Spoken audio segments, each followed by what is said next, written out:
The barn was going to kill someone. Ethan Cole knew it the moment he stepped inside, the way the crossbeams sagged like broken ribs, how the wind whistled through gaps that shouldn't exist. He'd come to say no, that's what he did, protect people from their own hope. But then he met her, Mara Bennett, standing in the wreckage of her father's dream, with 30 days before the bank took everything. She wasn't begging, she was fighting. And Ethan, the single father who'd built walls around his heart as carefully as he built houses, felt something crack. Stay with me until the end. Hit that like button and comment what city you're watching from. I want to see how far this story travels. The truck's engine ticked as it cooled, a rhythm Ethan Cole had heard 1,000 times before. He sat behind the wheel longer than necessary, studying the property through a windshield spider-webbed with 3 years of backcountry driving. The barn dominated the clearing like a shipwreck, gray wood silvered by weather, roof dipping in the middle like a sway-backed horse. Around it, wild grass grew waist-high, dotted with Queen Anne's lace and the rusted skeletons of equipment that had outlived their usefulness. Ethan pulled his work gloves from the passenger seat, leather, broken in, the kind that molded to your hands after enough hours holding hammers and pry bars. He'd owned them since before Sophie was born, back when his hands had been steadier and his life had followed a map he thought he understood. The gravel crunched under his boots as he walked toward the structure. It was worse up close. The foundation stones had shifted, creating a lean he could measure without instruments. The siding showed water damage, black streaks that spoke of rot deep in the bone of the building. One of the main support posts had cracked vertically, held together by sheer stubbornness and the mercy of physics. "Mr. Cole?" He turned. The woman approaching from the house wasn't what he'd expected. Late 30s, maybe 40, with dark hair pulled back in a practical ponytail and dirt already under her fingernails despite the early hour. She wore jeans that had seen actual work and a flannel shirt with the sleeves rolled to her elbows. No jewelry except a watch with a scratched face. Her handshake, when she offered it, was firm enough to communicate confidence without trying to prove anything. "Mara Bennett," she said. "Thanks for coming out. I know it's a drive." 2 hours. Ethan nodded toward the barn. "When did it get this bad?" "Honestly, I don't know." Mara's jaw tightened. "My father died 8 months ago. I've been dealing with other things. By the time I got up here to sort through the property, winter had already done its damage." Ethan walked a slow circle around the structure, his trained eye cataloging failures. The roof needed complete replacement, not just shingles, but the decking underneath. The loft floor sagged dangerously. The main doors hung crooked on hinges that had rusted through. He could smell the decay, that particular sweetness of wood returning to soil. "You planning to use this for something?" he asked, though he already suspected the answer wouldn't matter to his recommendation. "Storage, eventually. Workshop space." Mara followed at a respectful distance, not crowding his inspection. "My father was a furniture maker. All his tools are still in there, under tarps. I want to—" She stopped, reconsidered her words. "I need to preserve what he built." Ethan crouched near the foundation, running his hand along a sill that crumbled at his touch. Carpenter ants had been here. Probably termites too, though he'd need to look closer to be sure. The smell of old hay mixed with something sharper. Animal urine, maybe raccoons or possums claiming the space. "How long do I have to decide?" Mara asked. "Decide what?" "Whether to fix it or tear it down." Ethan stood, brushing dust from his hands. "Ma'am, there's no decision to make. This building is past the point where restoration makes sense. The foundation's compromised, the framing is shot, and I'd bet money there's structural damage I can't even see yet. You're looking at $60,000, $70,000 minimum to make this safe. And that's if we don't find surprises once we open the walls." Mara's expression didn't change, but something flickered behind her eyes. Not surprise, more like confirmation of a fear she'd already been carrying. "What if money wasn't the primary concern?" she asked quietly. "Then time would be." Ethan gestured at the roof. "We're in April. You've got maybe 2 more months before the next heavy rain finishes what the winter started. That crossbeam there? It's under tension. Could go any day.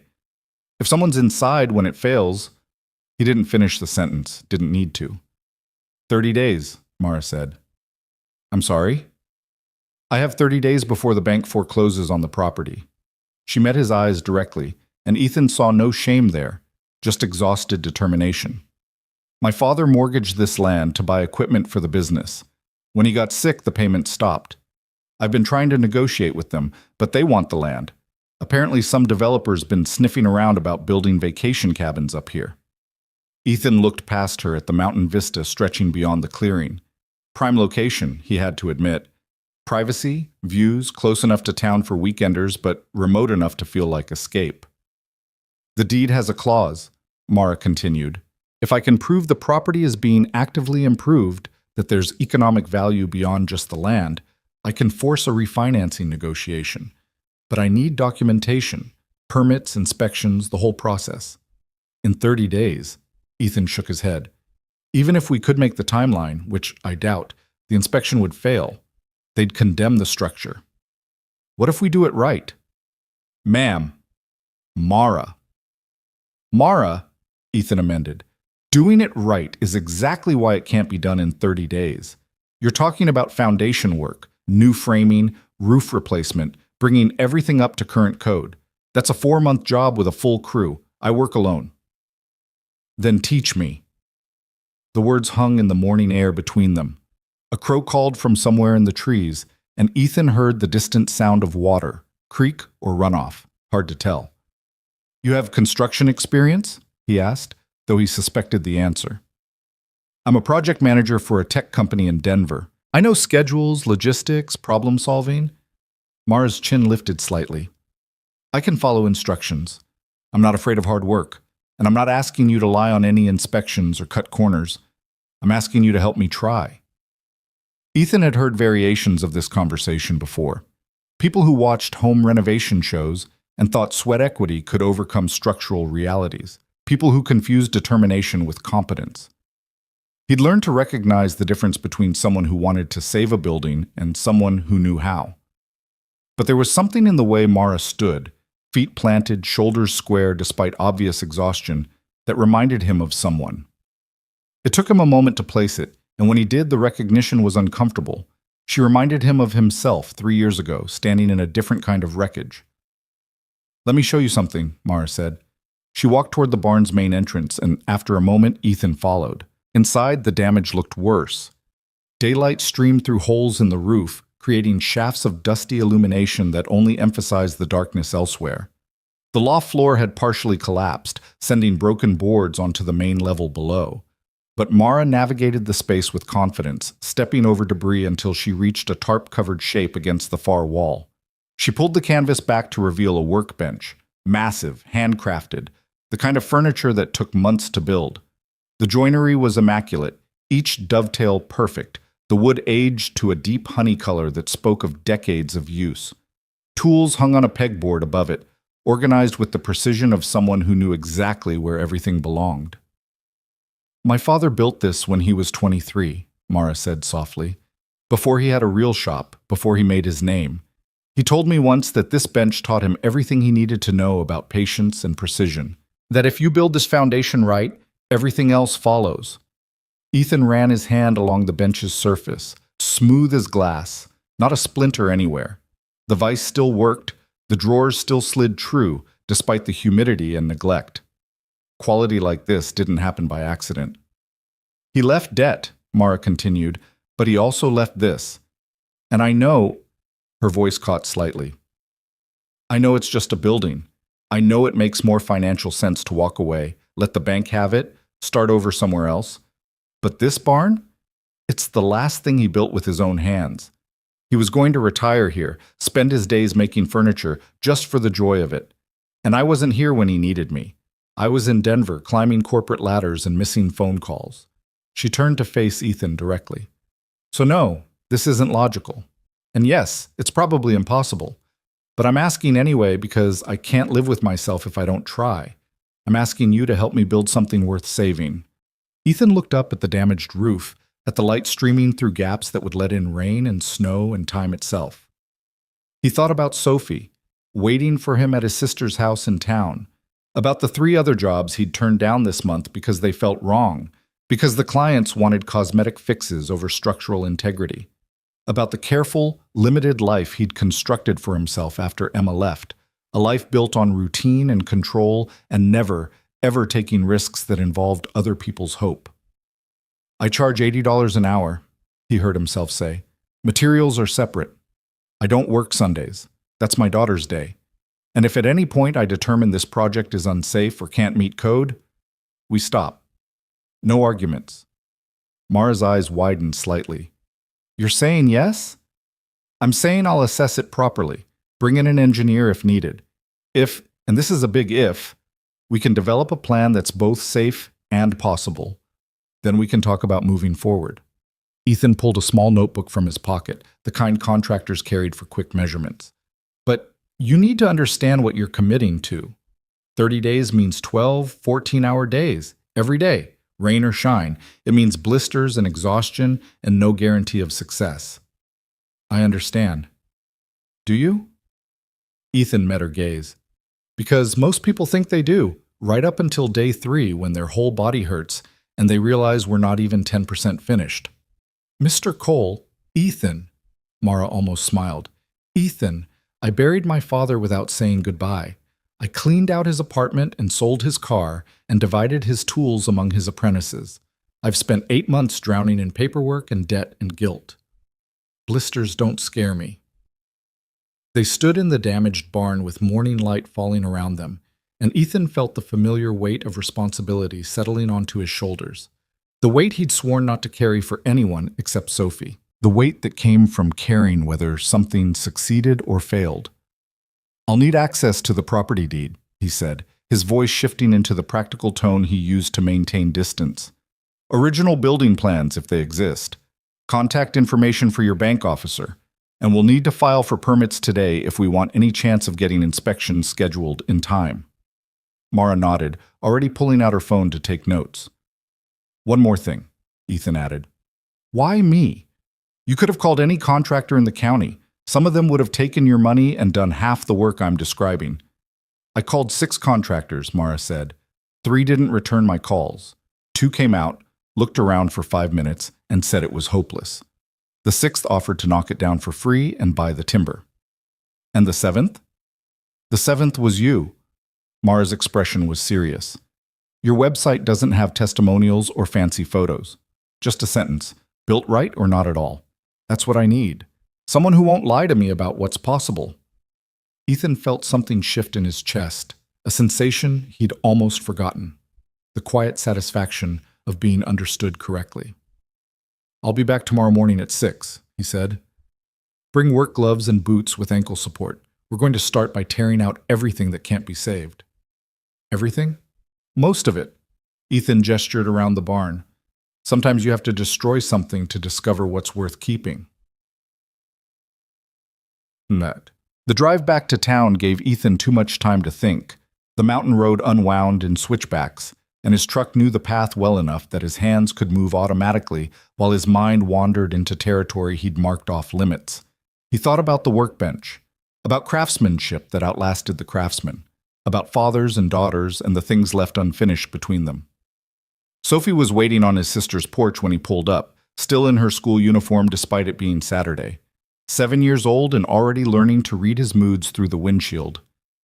Did you take the job? She asked as he climbed out. How do you know there was a job? You have your thinking face. You only get that when you're deciding about work.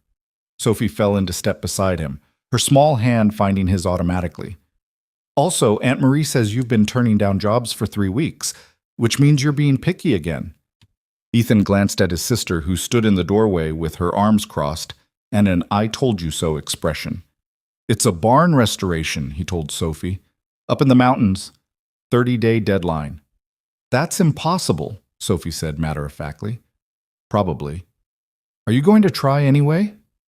Ethan looked down at his daughter, this small person who'd learned too young to be resilient, who'd watched her mother leave and her father rebuild their life one careful decision at a time, who trusted him to make good choices even when those choices were hard. Yeah, he said. I think I am. Sophie squeezed his hand. Then you'll figure it out. You always do. The confidence in her voice made Ethan's throat tight. He wondered if that was burden or blessing, being someone's certainty in an uncertain world. That night, After Sophie was asleep in her room with its carefully organized bookshelves and nightlight shaped like a crescent moon, Ethan sat at his drafting table in the garage workshop. He'd converted the space 3 years ago when working from home became necessary and babysitters became a line item in a budget that couldn't afford many line items. He pulled out the photos he'd taken of Mara's barn, spreading them across the table's surface. With a mechanical pencil and straight edge, he began sketching, not the barn as it was, but as it could be. Foundation reinforcement here, new support posts there. The roof would need complete replacement, which meant crane rental or hand-hauling materials up a ladder. 30 days. He'd built a 3-bedroom house in 4 months once, but that was with a crew of 6 and no surprises. This project would be nothing but surprises, the kind revealed when you pulled back walls and discovered decades of amateur repairs and deferred maintenance. But as he drew, Ethan felt something he hadn't experienced in months: engagement.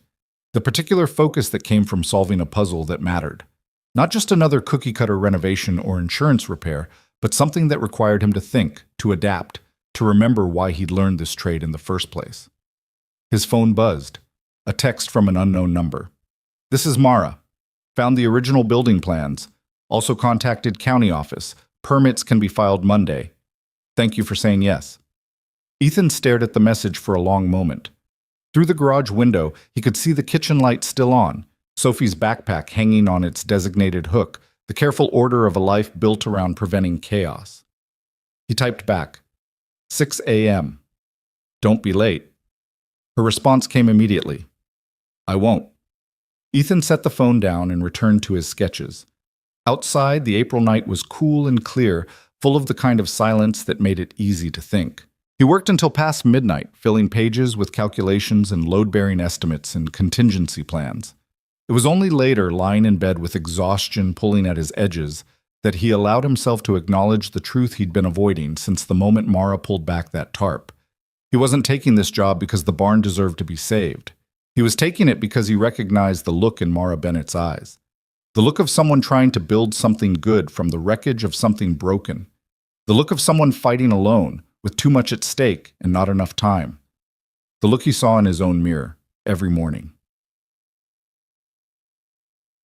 Sunday belonged to Sophie, always. They had breakfast at the diner on Main Street, the one with the red vinyl booths and waitress who'd known Sophie since she was 4 and always brought her chocolate milk without being asked. Then the farmer's market, where Sophie picked out vegetables with the seriousness of someone half her age, comparing prices and checking for bruises. We need carrots, she announced, holding up 2 bunches for comparison. This one's cheaper but smaller. This one's bigger but costs more. Which is better value? Weight them, Ethan suggested. Sophie borrowed the vendor's scale, measured carefully, did the math in her head. The expensive one. More carrot per dollar. The vendor, Mrs. Chen, who sold organic produce from her family farm, smiled approvingly. Smart girl. She gets it from her mother, Ethan said automatically, then wished he hadn't. But Sophie just shrugged, unbothered. Mom was good at math. Dad's good at building. I'm good at both. They spent the afternoon at the park, where Sophie had recently discovered the climbing wall and approached it with the same methodical determination she applied to everything else. Ethan spotted her from below, close enough to catch, but far enough to let her find her own path. How high are you going? He called up. All the way. Sophie's sneaker found a foothold, her small fingers gripping the textured holds. That's the point of climbing, Dad. You don't stop halfway. Ethan watched her ascend, steady and focused, and thought about barns and deadlines and the difference between impossible and merely difficult. That evening, after dinner and homework, and the bedtime routine they'd perfected through repetition, Sophie asked the question Ethan had been expecting. Is this job different from the other ones? He sat on the edge of her bed, the same way he had every night since Emma left. What makes you think it's different? You're nervous. You don't get nervous about normal jobs. I'm not nervous. Sophie gave him the look, the one that said she was 7, but not stupid. You reorganized your tools twice today. You only do that when you're worried about something. Ethan sighed. The timeline is tight, and the client is counting on this working. Do you like her? Who? The client. The barn lady. I don't know her well enough to like or not like her. Sophie considered this. But you want to help her anyway. It's my job to help people build things. No, Sophie corrected gently. It's your job to build things. You help people because you want to. Ethan looked at his daughter, this small, wise person who understood him better than he sometimes understood himself, and decided honesty was worth more than deflection. Her father died, he said quietly. She's trying to save something he built. I think I understand why that matters to her. Sophie nodded slowly. Because things people build last longer than people do. Yeah, something like that. Like how you built this house? So it would last for me? Ethan's throat went tight again. Exactly like that. Sophie was quiet for a moment, then, I think you should help her, even if it's hard. Maybe especially if it's hard. Why especially? Because the hard things are the ones worth doing. You told me that when I wanted to quit piano. Ethan had to laugh, caught by his own logic. I did, didn't I? You did. Sophie yawned, already half asleep. So you better get it done, Dad. You don't stop halfway. He kissed her forehead, turned off the light, and stood in the doorway for a long moment watching her breathe in the darkness. This small person who carried half of him and half of someone who'd left, and who somehow made sense of both halves in a way he was still learning. Tomorrow, the work would begin. Tomorrow he'd drive back up that mountain road and start tearing apart a building to save it. Tomorrow, he'd work beside a woman he barely knew, fighting a deadline that was probably impossible and a bank that had already made up its mind. But tonight, he stood in his daughter's doorway and felt something he hadn't felt in 3 years. Hope. Not certainty. Not confidence. Just hope. It would have to be enough. Monday morning arrived cold and clear. Ethan loaded his truck while the sun was still deciding whether to rise. Table saw, miter saw, generator, tool chest, sawhorses, enough lumber for temporary bracing. The truck sat lower on its suspension by the time he finished, and he made a mental note to account for the weight on the mountain roads. Sophie emerged from the house in her pajamas, hair sleep wild. Too early for you to be up, Ethan said. Wanted to see you off. She handed him a travel mug of coffee. When had she learned to make coffee? And a paper bag. Sandwich for lunch. Peanut butter and honey, because you'll forget to eat otherwise. Ethan took both, feeling that familiar ache of pride and sadness mixed together. When did you get so grown up? Somebody had to. But she smiled when she said it, wrapping her arms around his waist in a quick hug. Build something good, Dad. The drive up gave him time to review his mental checklist. Permits filed first thing. Marie had agreed to handle the county office run while he worked. Structural assessment would take most of the day. Demo could start tomorrow if the bones were sound enough. 30 days minus 1. 29 left. Mara's truck was already in the driveway when he arrived, along with something Ethan hadn't expected. A small camping trailer hooked to the hitch.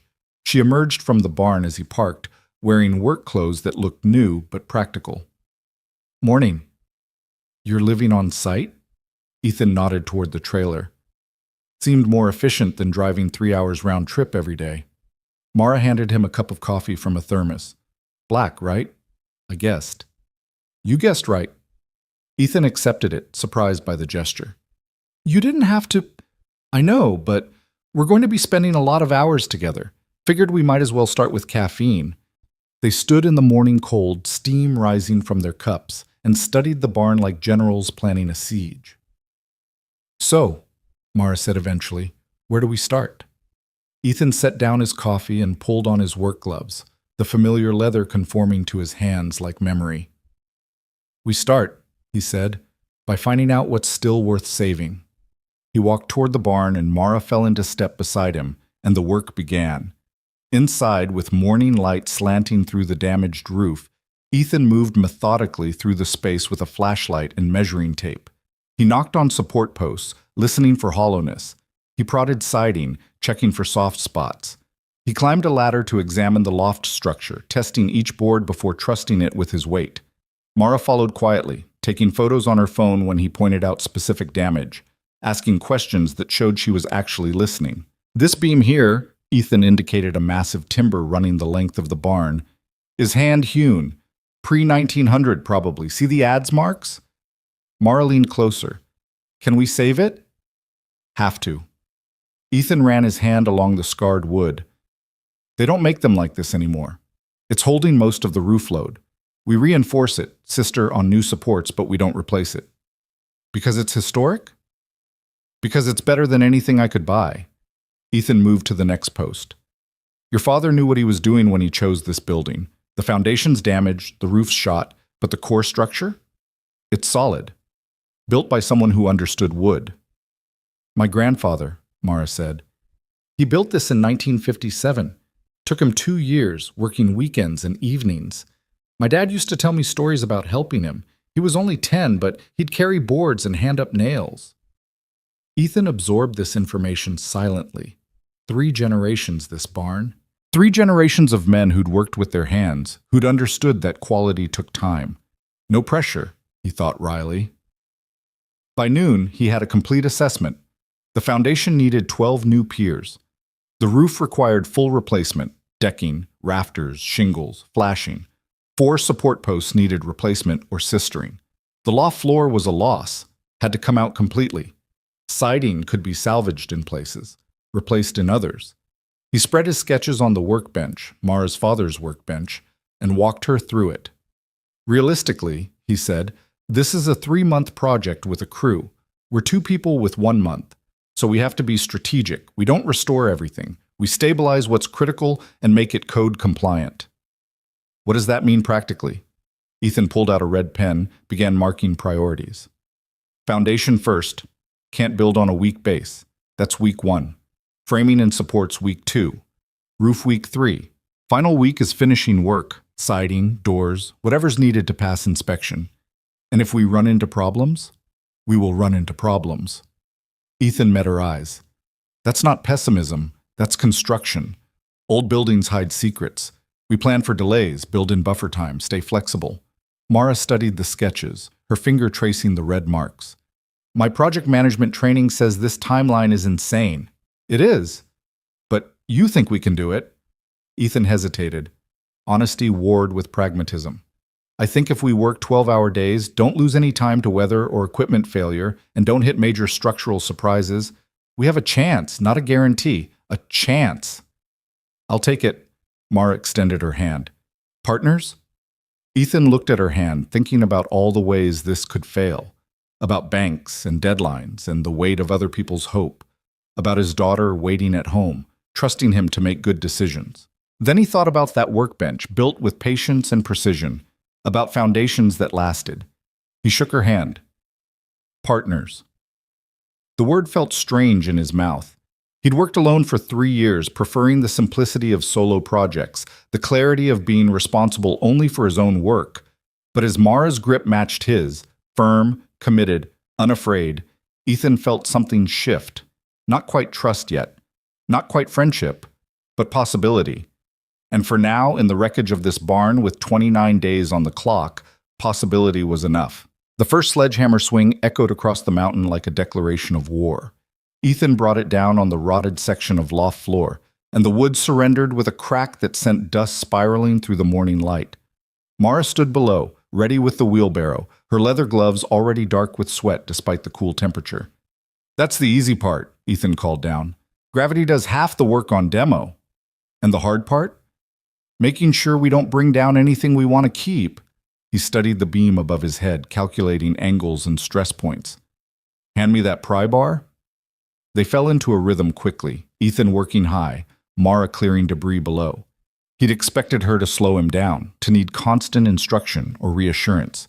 Instead, she watched what he did once, then anticipated what he'd need next. Pry bar became hammer, became saw, without him having to ask twice. By mid-morning, the loft floor was gone, revealing the full skeleton of the barn's structure. Ethan climbed down, his shirt stuck to his back with exertion, and stood beside Mara to survey their progress. It looks worse, she observed. It is worse. We just removed everything hiding the real problems. Ethan pointed to a junction where 2 beams met. See that gap? That's settling. And those cracks in the post? Water damage, probably 20 years old. Your father knew these issues existed. He mentioned wanting to restore it every time I visited. Mara's voice carried an edge of regret. Always next summer or after this commission. Then he ran out of summers. Ethan understood the weight of postponed intentions. He'd had a list himself once, things he'd meant to fix in his marriage, conversations he'd meant to have. Time had a way of making decisions for you if you waited too long. We're not postponing anything now, he said. Foundation peers arrive tomorrow. Today, we finish demo and prep the site. They worked through lunch. Mara's sandwiches eaten standing up, efficiency trumping comfort. Ethan noticed she matched his pace without complaint, hauling debris to the burn pile, organizing salvageable wood by size and condition. When a splinter pierced her palm deep enough to draw blood, she pulled it out with pliers, wrapped the wound with electrical tape, and kept working. You should clean that properly, Ethan said. I will, later. Mara lifted another board onto the salvage pile. We're losing daylight. We lose more if you get an infection. She stopped, met his eyes with something between annoyance and amusement. Do you always argue with people who agree with you? Only when they're being stubborn about safety. Noted. But she went to the trailer and came back with the wound properly cleaned and bandaged. Better? Better. The afternoon brought the kind of physical work that erased thought, just muscle and repetition and the satisfaction of visible progress. They tore out the old foundation skirting, cleared 50 years of accumulated debris from under the barn, leveled the ground where new piers would go. Ethan's shoulders burned with familiar exhaustion, the good kind that came from productive labor. Around 4, Mara's phone buzzed. She glanced at it, frowned, and declined the call. Problem? Ethan asked. Bank officer, 3rd time today. She pocketed the phone. They're getting nervous that I'm actually trying to save this place. What happens if you answer? They pressure me to accept their buyout offer. Tell me I'm being emotional and impractical. Try to make me feel stupid for fighting. Her jaw set in a way Ethan was starting to recognize, determination wrapped around hurt. I spent 8 months being reasonable with them. Now I'm done talking. Ethan understood that too. There was a point where words became obstacles, where action was the only language that mattered. He'd reached that point the night Emma's lawyer called with the custody proposal. 50-50 split, as if Sophie were a business asset to be divided cleanly down the middle. He'd stopped arguing and started documenting every school pickup, every packed lunch, every bedtime story. Built his case the same way he built houses, one measured piece at a time. They'll have to talk to you eventually, he said, when the inspection passes and their foreclosure case falls apart. You sound confident. I'm paid to be confident. Ethan leveled another section of ground, checking his work with a spirit level. Whether I feel it is different. Mara laughed, a real laugh, surprised out of her. That's the most honest thing anyone's said to me in months. By the time they quit for the day, the barn looked like a crime scene. Debris everywhere, interior gutted, the structure stripped to its bones. But those bones stood straighter somehow, unburdened of rot and pretense. Ethan walked the perimeter one last time, checking his measurements against the lengthening shadows. Tomorrow we pour foundation, he said. That means a 4 a.m. start. Concrete truck can't make it up this road after sunrise, too narrow for safe passing. 4 a.m. Mara nodded, unfazed. I'll have coffee ready. Ethan drove home with his windows down despite the cold, letting the mountain air strip away the day's dust and sweat. His mind was already running through tomorrow's sequence. Forms had to be set perfectly, rebar tied correctly, concrete poured and finished before it set up. No room for error on foundation work. Everything built on top depended on getting this right.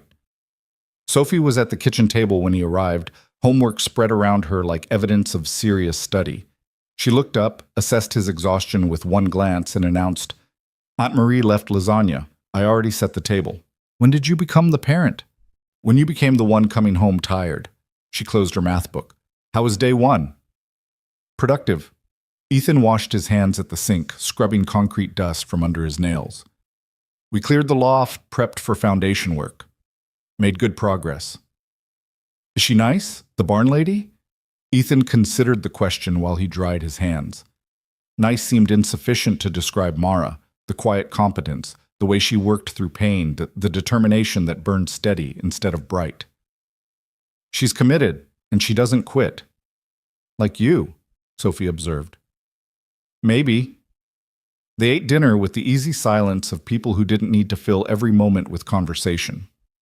Afterward, Sophie did the dishes without being asked. When had that become routine?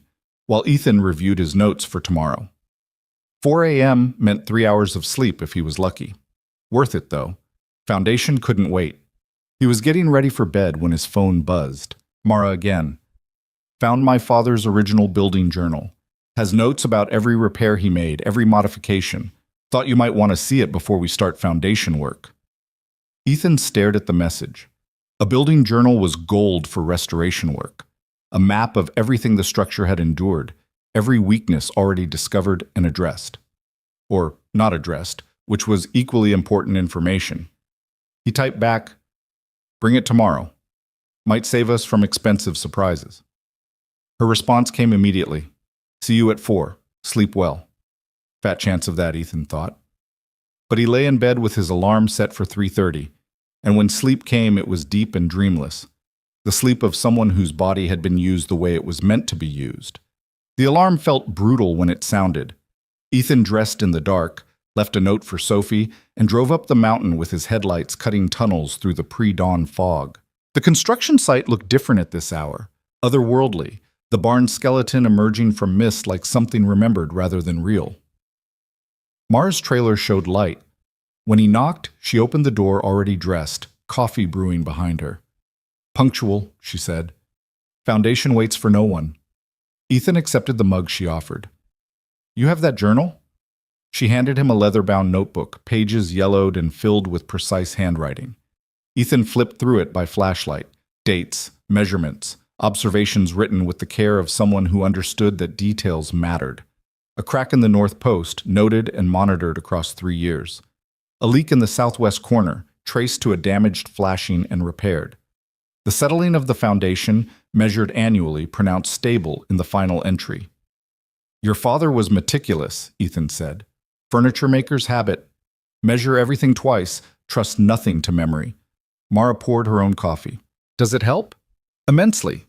This tells me where the weak points are, what's been reinforced, what's original versus repair work. It's like having a conversation with the person who knew this building best." He closed the journal carefully. "We should move these measurements to our own documentation. Make sure we're not duplicating work or missing something he already identified."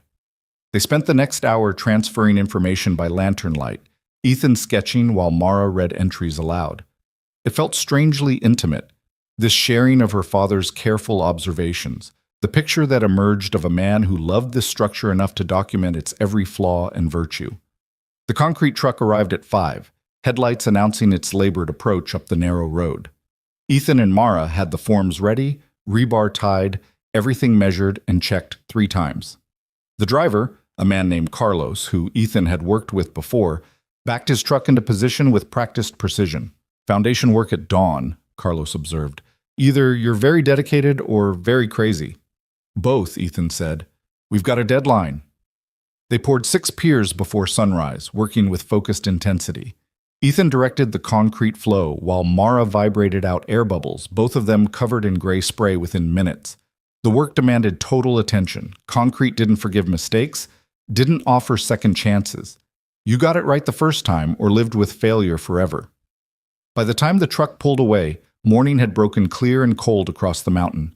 6 perfect piers stood curing, and Ethan felt the first real surge of confidence. Foundation was destiny in construction. Get this right, and everything else became possible. "We're ahead of schedule, Mara said, surveying their work. "By half a day. Don't get comfortable. We'll lose it somewhere else." Ethan stretched his back, feeling muscles protest. "Tomorrow, we pour the rest, then we wait 48 hours for cure time." "What do we do while we wait?" "Framing prep. Cut and measure every beam we'll need for the support structure. When the foundation's ready, we want to move fast." They spent the rest of that day and the next in a blur of measurement and cutting, the rhythmic scream of the table saw punctuating conversations that came easier with each passing hour. Ethan learned that Mara had studied architecture before switching to business, that she could read blueprints as fluently as he could. Mara learned that Ethan had built his first piece of furniture at 12, that his own father had been a contractor until a fall from scaffolding ended his career. "Is that why you're so careful about safety?" she asked, watching him secure a ladder for the fourth time. "Partly. Mostly it's Sophie. She needs at least one parent who comes home intact." Mara was quiet for a moment. "Her mother isn't in the picture?" "She's in Phoenix with her new husband, sends cards on birthdays, calls every few months. Sophie's okay with it. She's resilient like that. But it makes me cautious. Everything I do, I think, what if something happens to me? Who takes care of her?" "That's a heavy weight to carry alone." "You get used to it." Ethan marked another beam for cutting. "What about you? Family besides your father?" "A brother in California. We're not close. My mother died when I was 16, cancer. After that, it was just me and Dad, and then just me." She ran her hand along the wood, feeling for imperfections. "I think that's why losing him hit so hard. He was the last person who remembered me as a kid, who knew my whole story. Without him, I'm starting from scratch with everyone I meet." Ethan understood that loneliness, the kind that came from being unknown in your entirety, from carrying history that no one else witnessed. He'd felt it after Emma left, after her version of their marriage evaporated and he was left defending a truth only he remembered. "Your father's journal," he said. "It's not just about the barn. Every entry shows how he thought, what he valued. That's not gone. That's right here in how he documented every detail, how he refused to settle for quick fixes." Mara's eyes were bright with unshed tears. "Thank you for seeing that. Just reading what's written." But Ethan's voice was gentler than usual, and they worked in comfortable silence after that, the saw's scream saying everything words couldn't. On the third day they returned to foundation work, pouring the remaining 6 piers with the same meticulous attention. By noon the concrete was placed, and they had 48 hours to kill while it cured. Ethan suggested they use the time to work on the roof framing, cutting and assembling sections they could hoist once the supports were ready. "We're building it on the ground first?" Mara asked, studying his sketch. "Easier to ensure square and true down here, plus safer. Less time working at height means less chance of accidents." Ethan measured twice, marked once, a habit so ingrained it was almost ritual. "Your father's journal mentioned the roof pitch. We'll match it exactly, maintain the original profile." They worked through the afternoon, and Ethan found himself explaining more than instructing, sharing the why behind each decision, the logic that governed good construction. Mara absorbed it all, asking questions that showed she was thinking 3 steps ahead. "Why sister this beam instead of replacing it?" she asked at one point. "Because the original is old-growth timber, denser, stronger than anything harvested now. We're not improving it, we're supporting it." He demonstrated the technique, bolting new lumber alongside old. "Modern materials serve historic structure. Best of both worlds. Like what you're doing with the foundation. New piers supporting original posts." "Exactly. We're not building a replica. We're preserving what deserves to survive while fixing what's failed." Mara was quiet for a moment. Then, "That's a good philosophy for more than just buildings." Ethan glanced at her, saw she was serious. "I suppose it is." They quit at sunset, later than planned, neither willing to stop while progress was being made. Ethan's hands ached in the specific way that meant he'd gripped tools for too many hours straight, but it was the satisfied ache of work well done. "Day 5, Mara said, consulting her phone. 25 days left. We're on schedule?" "We're surviving. Different thing than being on schedule." Ethan loaded tools into his truck bed. "But yeah, so far we're where we need to be." "What's the worst-case scenario from here?" Ethan appreciated that she asked practical questions instead of seeking reassurance. "Weather. If we get a week of rain, we lose too much time. Equipment failure. If the generator dies or I break a critical tool, we're stuck waiting for replacements. Or injury. Either of us gets hurt badly enough to need more than a day's rest, the timeline collapses. So we stay careful, watch the weather, and maintain equipment. And hope we're lucky." Ethan slammed the truck bed closed. "I'll be here at 6 tomorrow. We can start framing assembly while the foundation finishes curing. He drove home with his mind already organizing the next day's work. But when he walked through his door, Sophie was waiting with an expression he'd learned to recognize. The one that meant she had something important to say and was gathering courage to say it.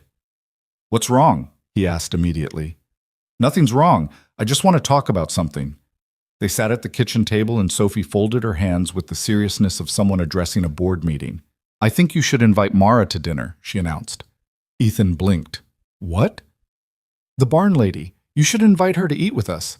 She's living in a trailer with probably just a camp stove, and you said she works as hard as you do. She must be tired of her own cooking." "Sophie, that's not really appropriate. She's a client." "She's a person who's helping you build something. That's different than a client." Sophie's logic was frustratingly sound. "And you like working with her. I can tell because you're not as grumpy when you come home." "I'm not grumpy."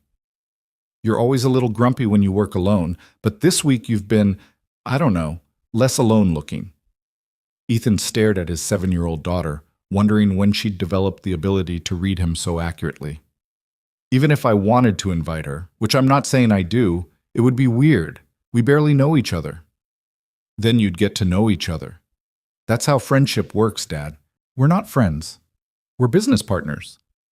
Sophie gave him that look again, the one that said she saw through every defense he constructed. "You don't talk about business partners the way you talk about her.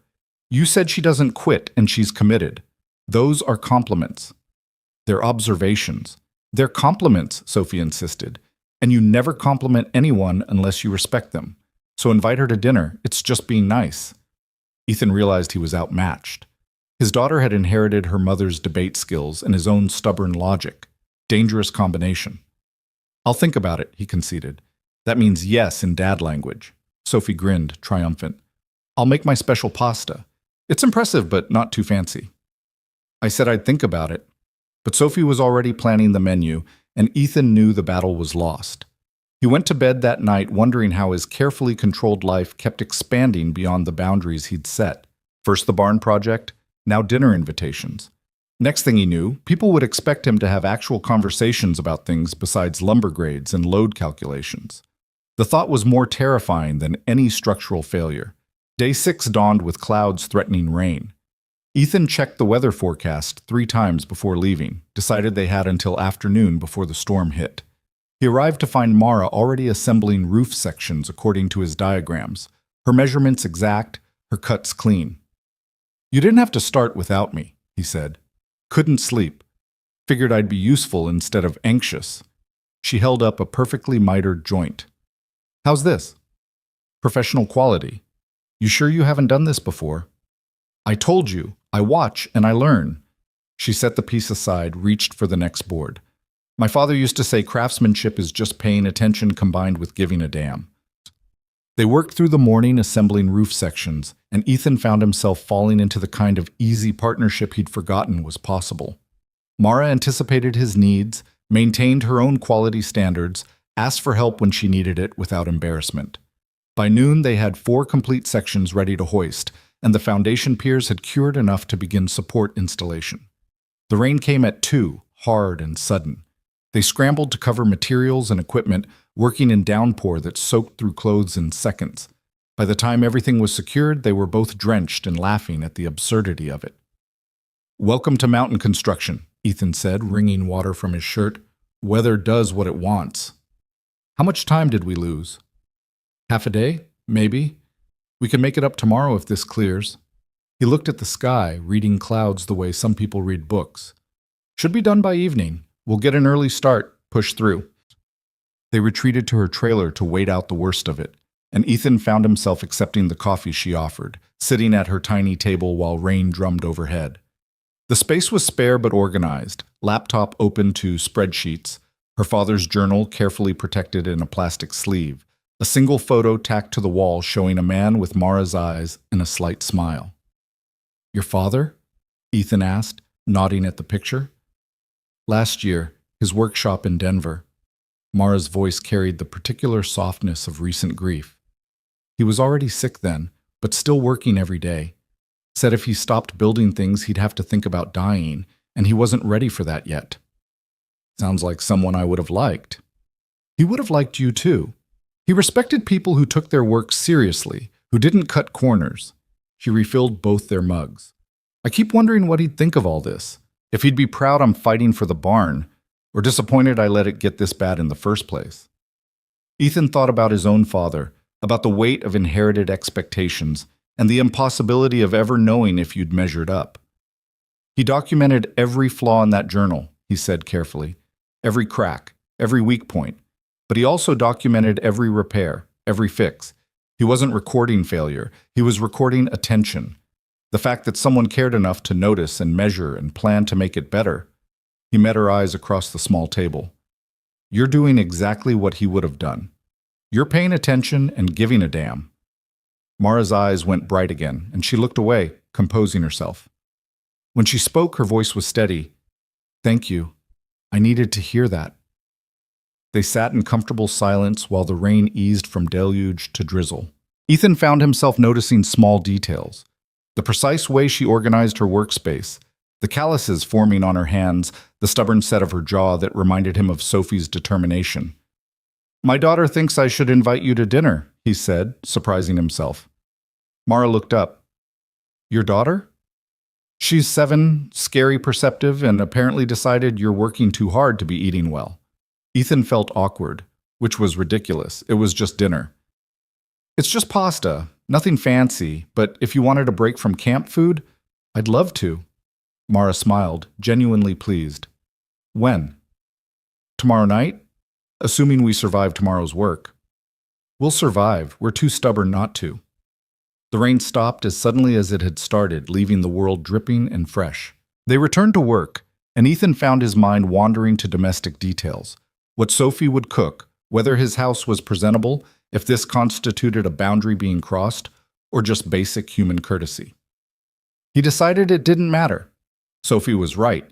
They were people working toward a common goal, and sometimes people shared meals. Nothing complicated about it. The week progressed in a rhythm of early mornings and late evenings, of progress measured in inches and small victories. They installed support posts, each one plumbed perfectly vertical and secured with hardware that would outlast them all. They hoisted roof sections with a come-along and prayer, Ethan directing while Mara steadied and guided. By day 12, they had framing complete, the barn's skeleton restored and reinforced, standing square and true against the mountain sky. It looks like a barn again, Mara said, standing back to admire their work. It's getting there.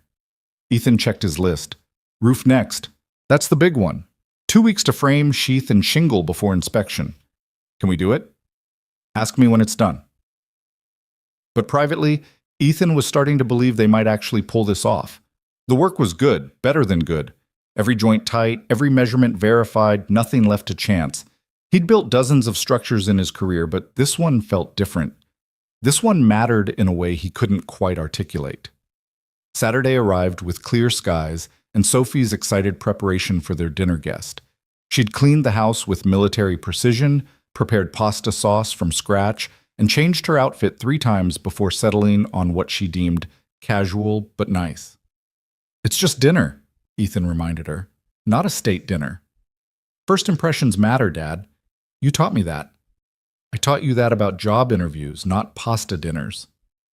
Same principle applies. Sophie arranged napkins with geometric precision. Be on your best behavior, okay? No talking about boring construction stuff all night. That's literally all we have in common. Then find something else. Ask her about books or movies or what she wanted to be when she grew up. Normal conversation topics.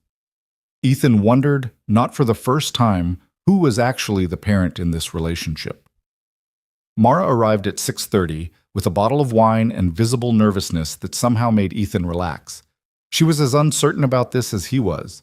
2 people stepping outside their established roles into something undefined. You must be Sophie, Mara said, extending her hand. Sophie shook it solemnly. I made pasta. Dad says you work really hard and probably need proper food. Sophie, Ethan warned. It's true, though. Sophie led them to the table, already playing hostess. Sit anywhere. Dinner's almost ready. The evening unfolded with surprising ease. Sophie's pasta was genuinely good, and conversation flowed naturally once the initial awkwardness passed.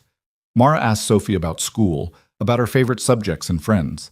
Sophie, in turn, interviewed Mara with the directness of someone who hadn't learned to be polite about curiosity. "Do you miss your dad?" Sophie asked at one point. "Sophie, that's personal," Ethan started. "It's okay." Mara set down her fork. "Yes, I miss him every day, especially when I'm working on the barn. I keep thinking he'd know exactly how to solve whatever problem we're facing.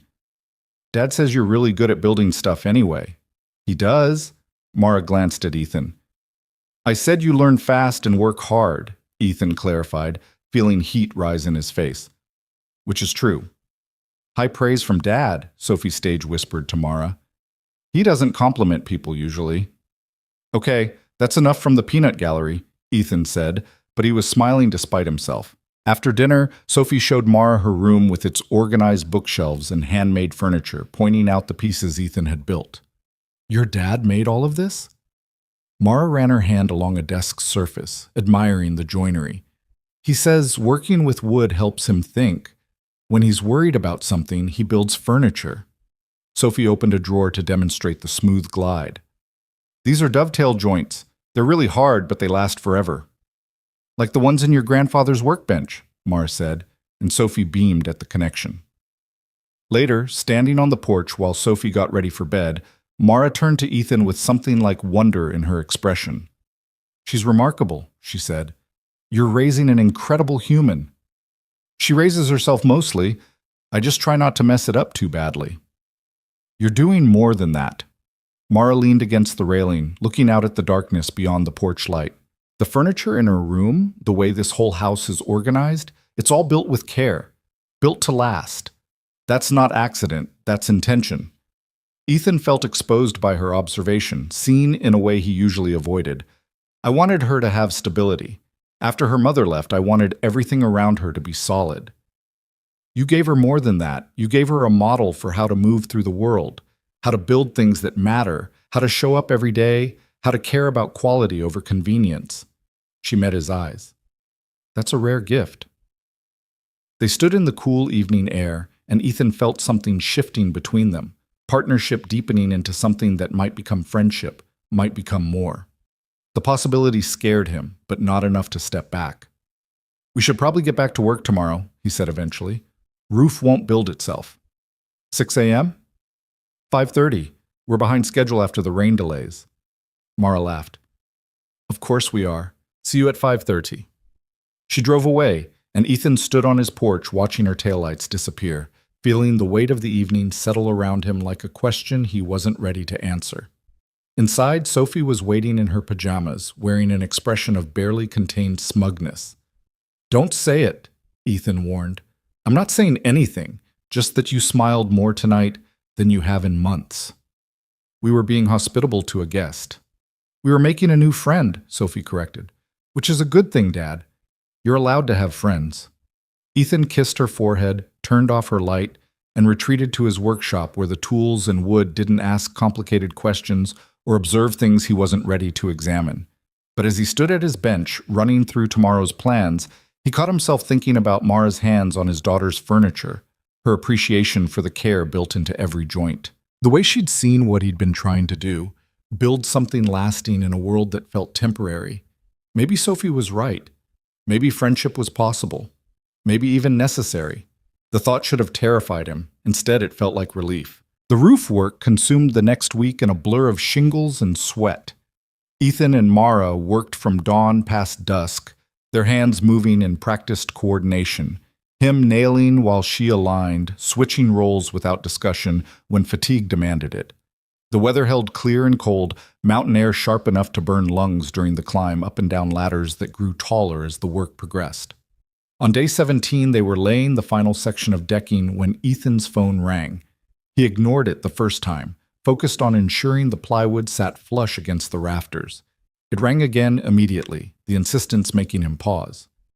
"You should answer that," Mara said, reading something in his expression. It was his sister. "Ethan, Sophie's school called. She's in the nurse's office with a fever. They need someone to pick her up." His stomach dropped. "How high?" 102, probably just a bug, but you know their policy."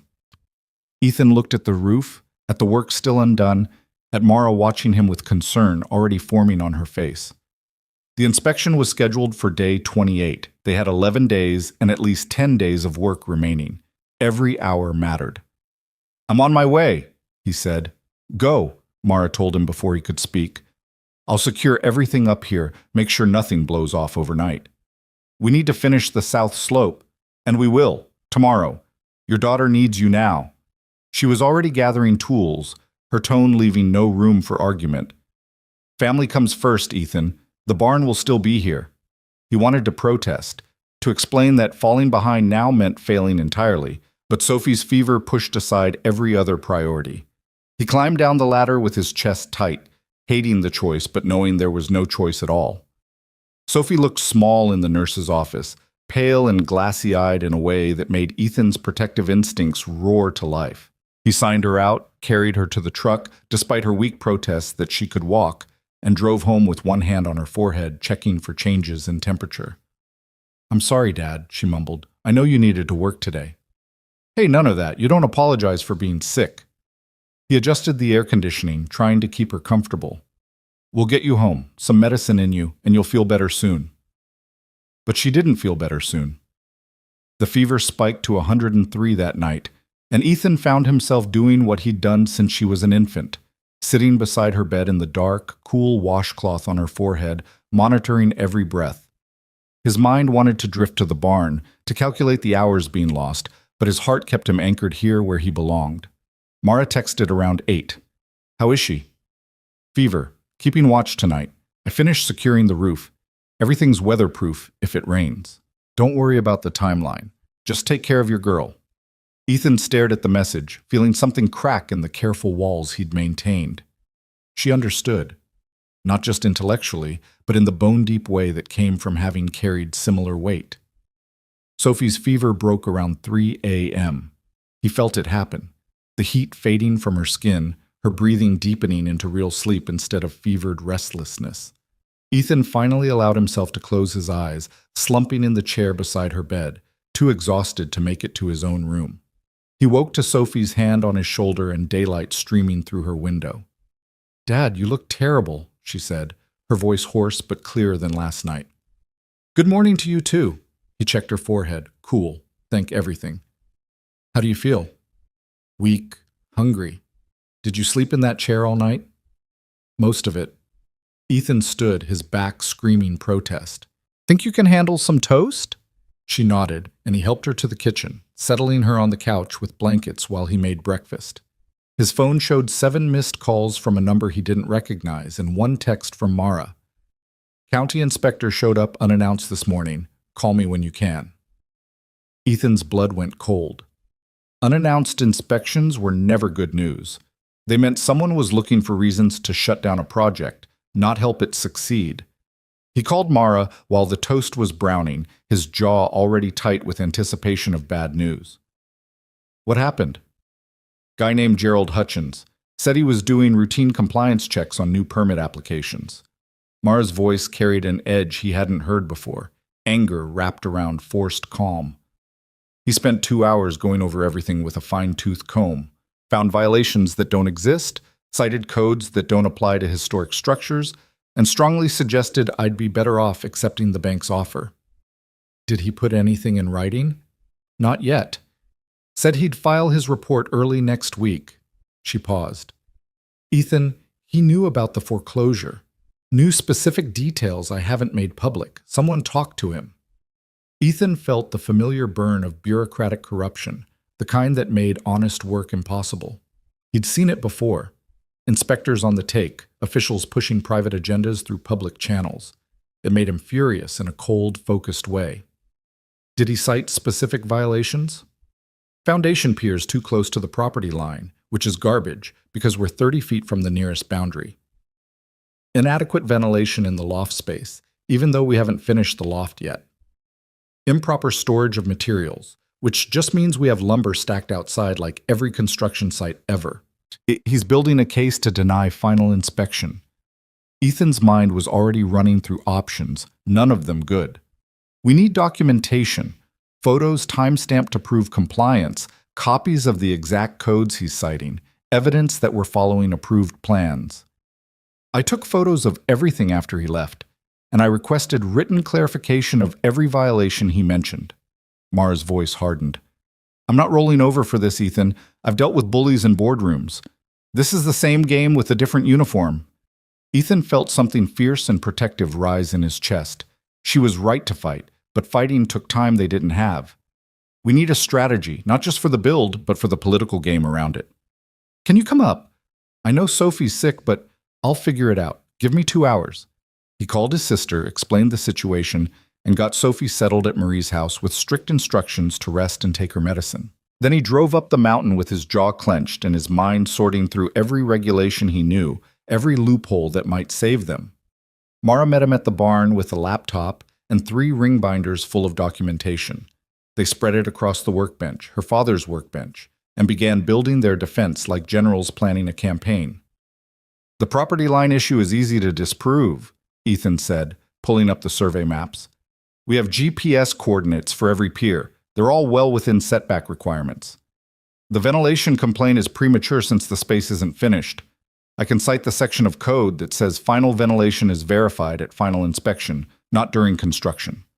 Mara typed rapidly, adding notes to her spreadsheet. They worked through each violation systematically, and Ethan felt the satisfaction of watching a weak case crumble under scrutiny. Hutchins had overplayed his hand, cited too many questionable violations, revealed his agenda too clearly. He'll come back, Ethan said. When this doesn't stick, he'll find something else. Then we make sure there's nothing to find. We don't just meet code, we exceed it. Every joint documented, every material certified, every measurement verified 3 times. Mara's eyes were fierce. We make this barn so perfectly compliant that he has nothing to grab onto. Ethan studied her across the workbench. This woman who'd gone from grieving daughter to fierce warrior in the span of 3 weeks, who'd learned to frame walls and read plans and fight bureaucrats without losing the essential core of who she was. You know, this might not be enough, he said quietly. If someone powerful wants this land, they'll find a way to take it. Then they'll have to fight me for every inch. Mara met his eyes. I'm done being reasonable. Done accepting that some things are inevitable. My father taught me that quality takes time and effort and refusal to compromise, so that's what I'm giving this. Something shifted in that moment, some final wall between them dissolving under the weight of shared purpose. Ethan felt it, the transition from partners to something deeper, from professional respect to personal investment. All right, he said, then we build this perfect. No shortcuts, no assumptions, everything by the book, and then some. They returned to work with renewed intensity, and the next 5 days blurred into a single continuous effort. Roof completed and sealed, every shingle laid with precision. Interior framing reinforced beyond minimum requirements. Electrical rough-in done to commercial standards even though the barn was residential. They worked 12, 14, 16-hour days, fueled by coffee and stubborn determination. Sophie recovered and returned to school, and Ethan found himself explaining less and less about where he was or when he'd be home. She understood, in the way she understood everything, that this had become about more than just a building. On day 23, the call came that Ethan had been dreading. Mara's phone rang during lunch break, and he watched her face go from curious to pale as she listened. When? She asked. How long do I have? She ended the call and sat heavily on a stack of lumber. The bank. They're accelerating the foreclosure. Hutchins filed a preliminary report claiming the property improvements are substandard and unsafe. They're using it as justification to move up the timeline. How much time? 5 days. They're scheduling the seizure for day 28. Her voice was hollow with shock. The same day as our final inspection. Ethan felt rage bubble up, hot and immediate. They're coordinating. Hutchins is feeding information to whoever wants this land, probably getting paid for every roadblock he creates. What can we do? We can fight them in court, but that takes time we don't have. We can file complaints about Hutchins, but those go through the same county office that employs him. Ethan stood, pacing, his mind racing through scenarios. Or we can finish this barn so perfectly that even he can't fail it, force their hand with work so good it can't be denied. 5 days, Ethan. We have exterior siding, all the interior work, final electrical, plumbing connections. So we don't sleep. We work in shifts. I'll take nights, you take days. We overlap during peak hours. He was already calculating, already seeing the path. It's possible. Barely, but possible. Mara stood, squaring her shoulders in the way he'd come to recognize as her preparing for battle. Tell me what needs to happen. They made a list. Not a hopeful list or an optimistic list, but a ruthless triage of absolute necessities. Some things could wait. Cosmetic trim, interior paint, the loft floor reconstruction. Other things were non-negotiable for code compliance and had to be completed perfectly. Ethan called in a favor from an electrician he'd worked with before, got him to commit to a day's work at premium rates.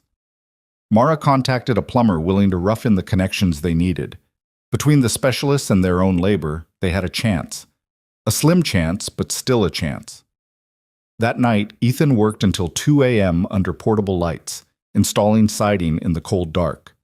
His hands moved automatically, muscle memory taking over when his brain grew too tired to think. Around midnight, Mara emerged from her trailer with fresh coffee and silent company, working beside him even though she'd been up since 4 a.m. "You should be sleeping," he said. "So should you." "I'm used to running on fumes. Single-parent training. I'm used to corporate death marches, tech startup training."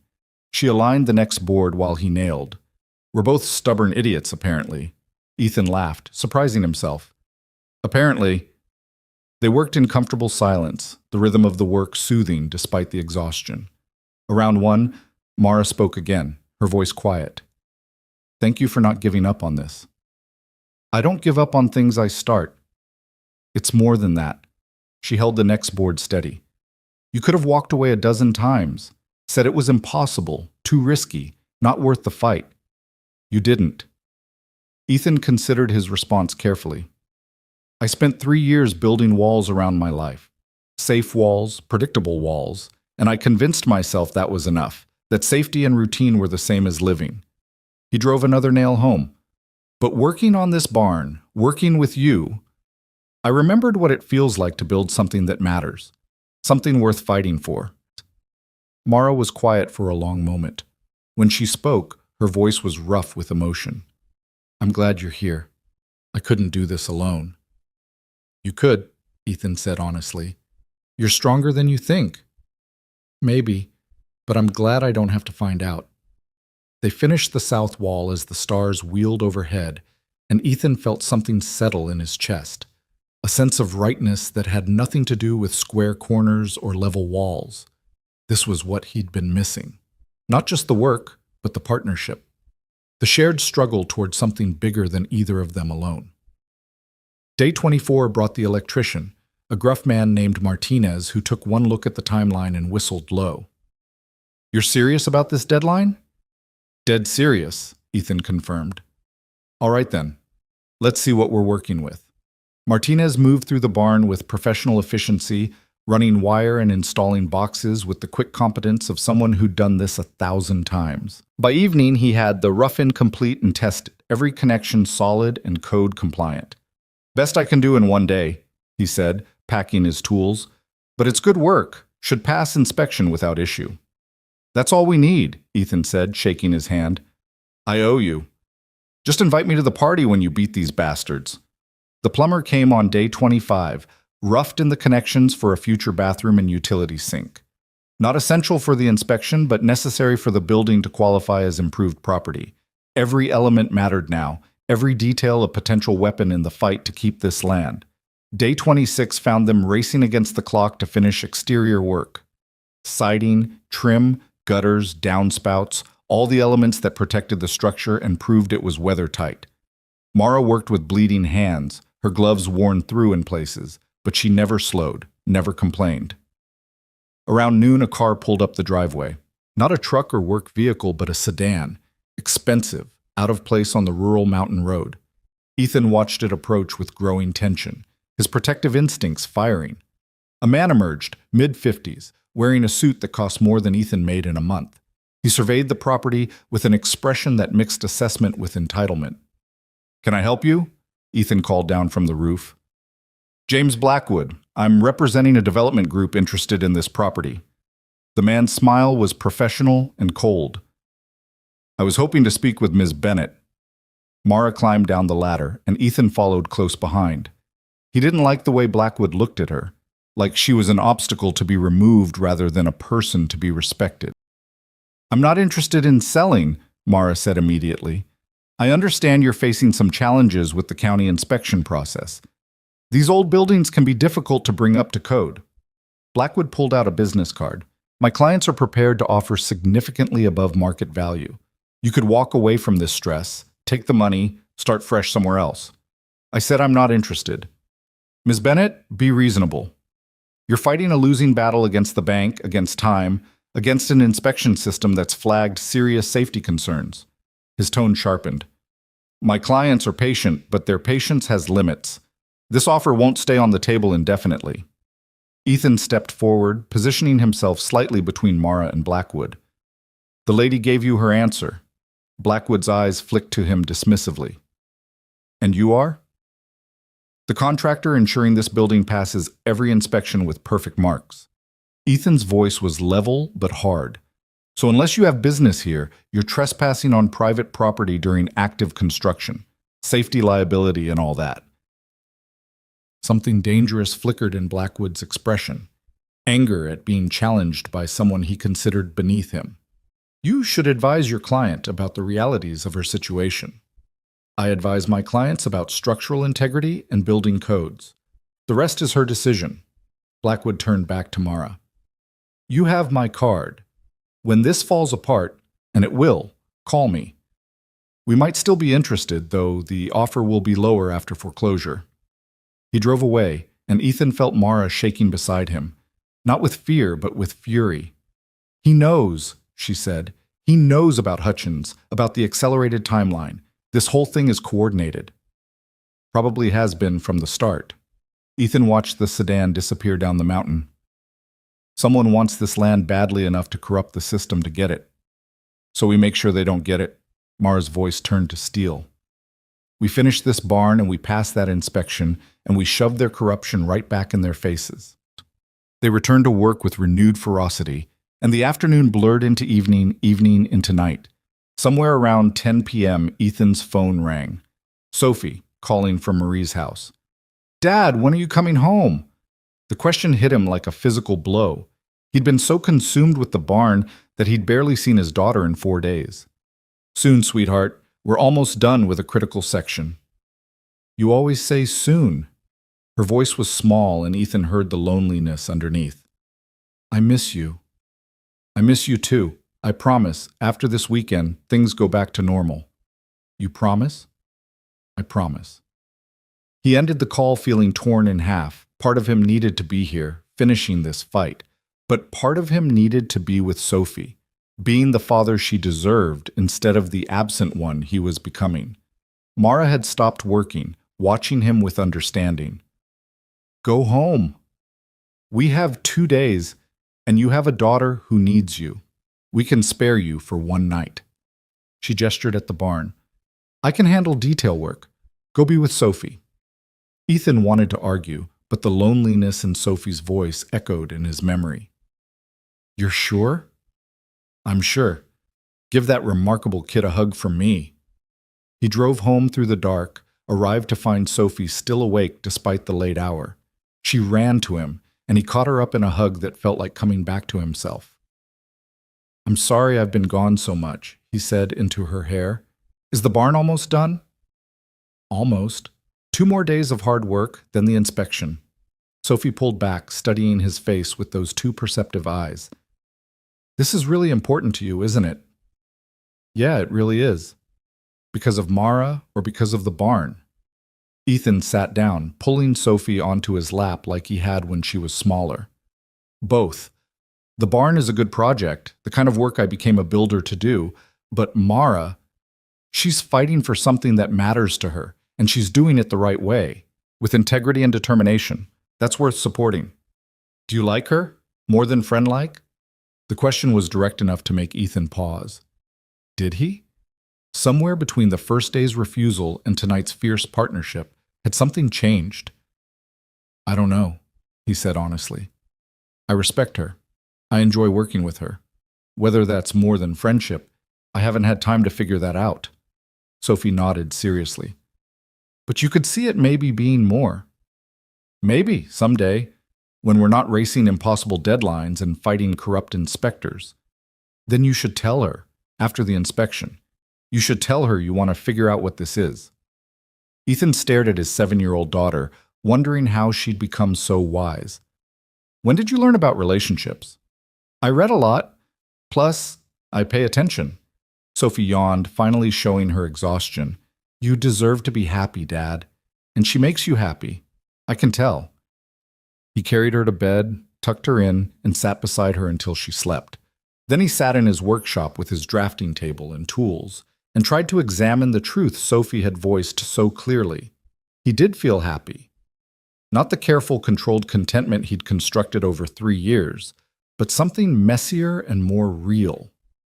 The happiness of being challenged, of working beside someone who matched his intensity, of fighting for something that mattered. Whether that happiness had anything to do with Mara specifically, or just the work itself, he couldn't untangle. But Sophie was right about one thing. After this was over, he needed to figure it out. Day 27 arrived with threatening clouds and a weather forecast that made Ethan's stomach clench. Thunderstorms expected by afternoon, severe weather warnings for the mountain regions. They had maybe 6 hours of workable weather to finish all exterior elements.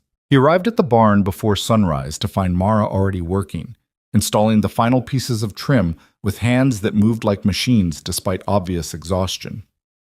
Did you sleep at all? He asked. 2 hours. Couldn't shut my brain off. She passed him a nail gun. Help me finish this corner, then we can start on the doors. They worked in frantic silence as the clouds built overhead, dark and heavy with threat. The main doors needed to be hung and sealed, the windows installed and flashed, every gap caulked against water intrusion. By noon, they had most of it done, working with the desperate efficiency of people racing the sky. The first drops fell at 2 p.m. Big, heavy drops that promised worse to come. Ethan was on the roof securing the final section of ridge cap when the wind hit, sudden and violent, nearly ripping the shingles from his hands. "Ethan, get down!" Mara shouted from below. He scrambled for the ladder, but the wind had other plans. A gust caught the loose tarp covering their materials, sent it flying like a sail. The tarp's corner caught the ladder, sent it toppling sideways in what felt like slow motion. Ethan lunged for the roof edge, managed to grab it, but his boots lost purchase on the wet shingles. For one terrifying second, he hung suspended, his fingers the only thing between him and a 20-foot drop onto concrete piers. Then Mara was there, grabbing his wrists with strength he didn't know she had. "I've got you," she gritted out. "Pull." He pulled, she pulled, and somehow, impossibly, he got his knee over the edge, then his weight. Then he was sprawling on the roof, gasping while rain poured down around them. "You're okay," Mara said, her hand still gripping his arms. "You're okay." They lay there in the downpour, and Ethan felt his heart hammering against his ribs. A foot either direction, and he could have fallen. Could have left Sophie without a father.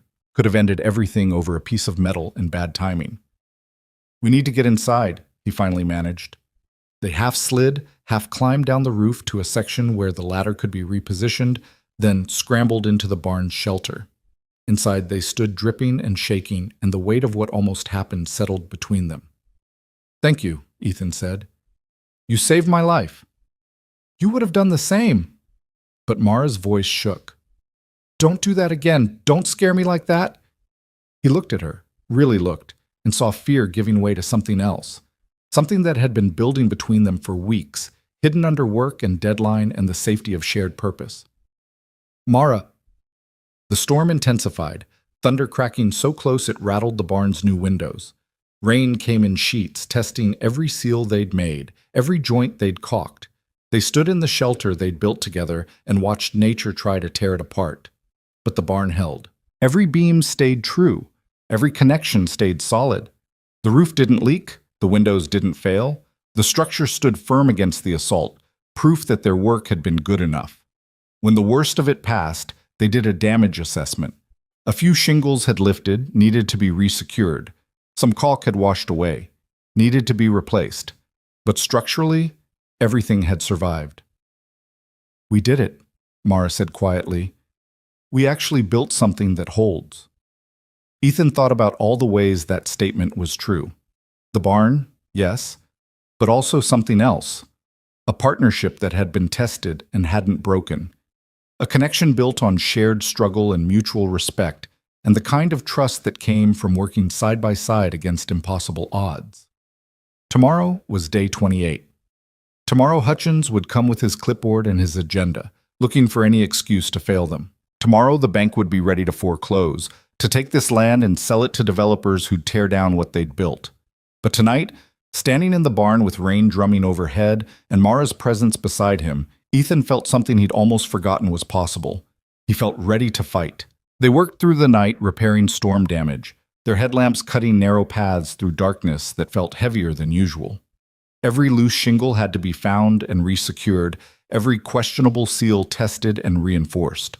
By dawn they were hollow-eyed and running on fumes, but the barn stood ready for judgment.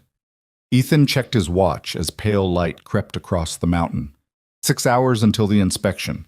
6 hours until Hutchins arrived with his clipboard and corruption, looking for any crack in their armor. "I need to get Sophie to school," he said, his voice rough with exhaustion. "I'll be back by 9. Go. I'll do a final walkthrough, make sure we didn't miss anything in the dark."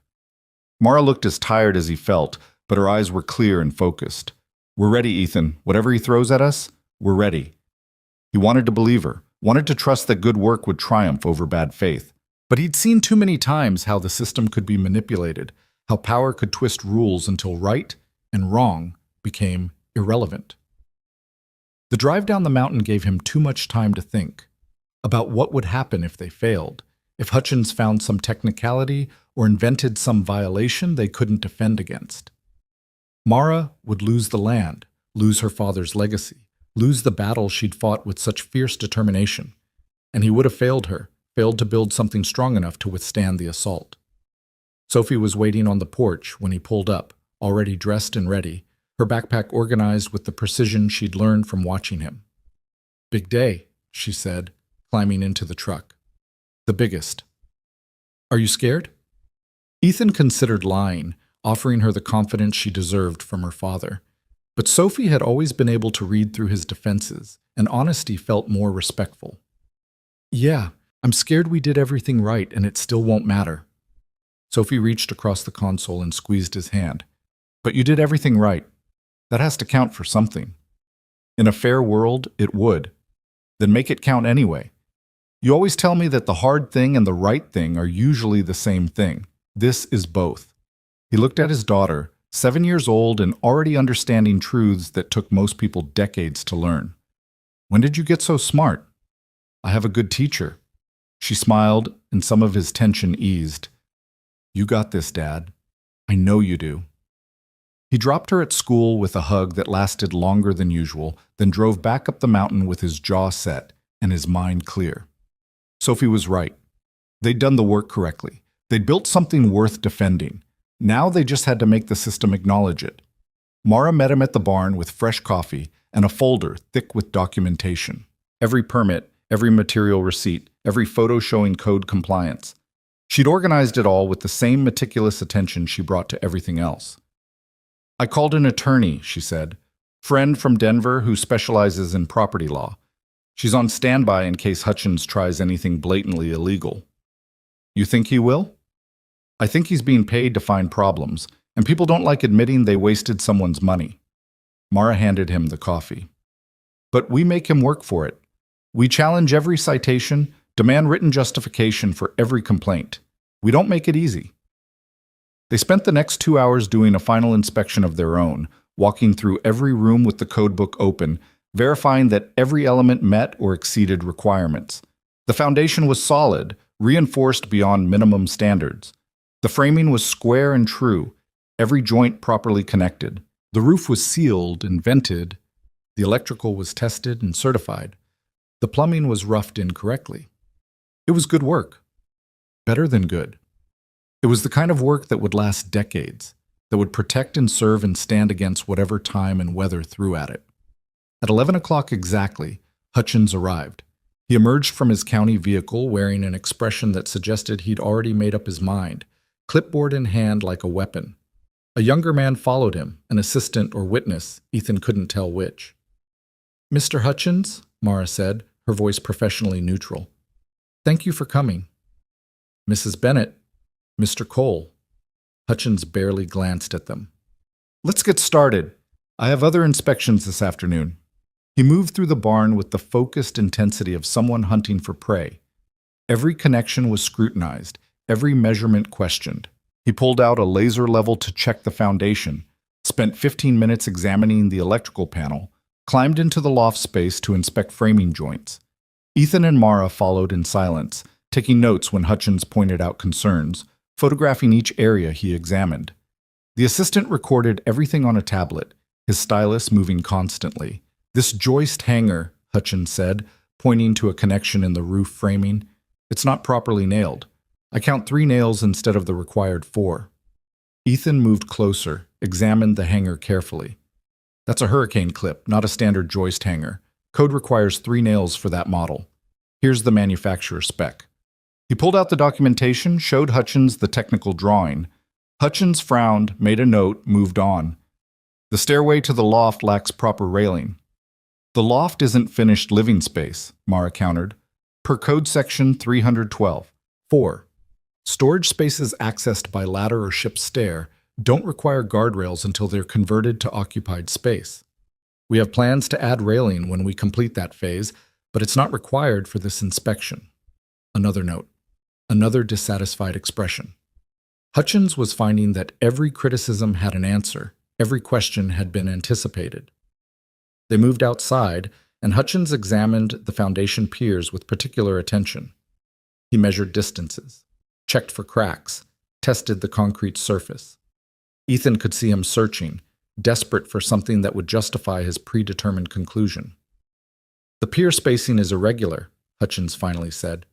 "This one is 6 inches closer to the building than the others, because it's reinforcing an original foundation stone that showed stress fractures." Ethan pulled out the structural engineer's report they'd commissioned. The engineer specified pier placement to distribute load around the existing foundation. "Everything's calculated and approved." Hutchins took the report, scanned it, his jaw tightening. The assistant kept recording, and Ethan wondered if the young man was seeing the same thing they were, an inspector trying to manufacture violations where none existed. The inspection stretched into the afternoon. Every system was tested, every detail examined. Hutchins found minor issues, a missing nail here, a caulk gap there, but nothing that rose to the level of code violation. Nothing that would justify failing the inspection.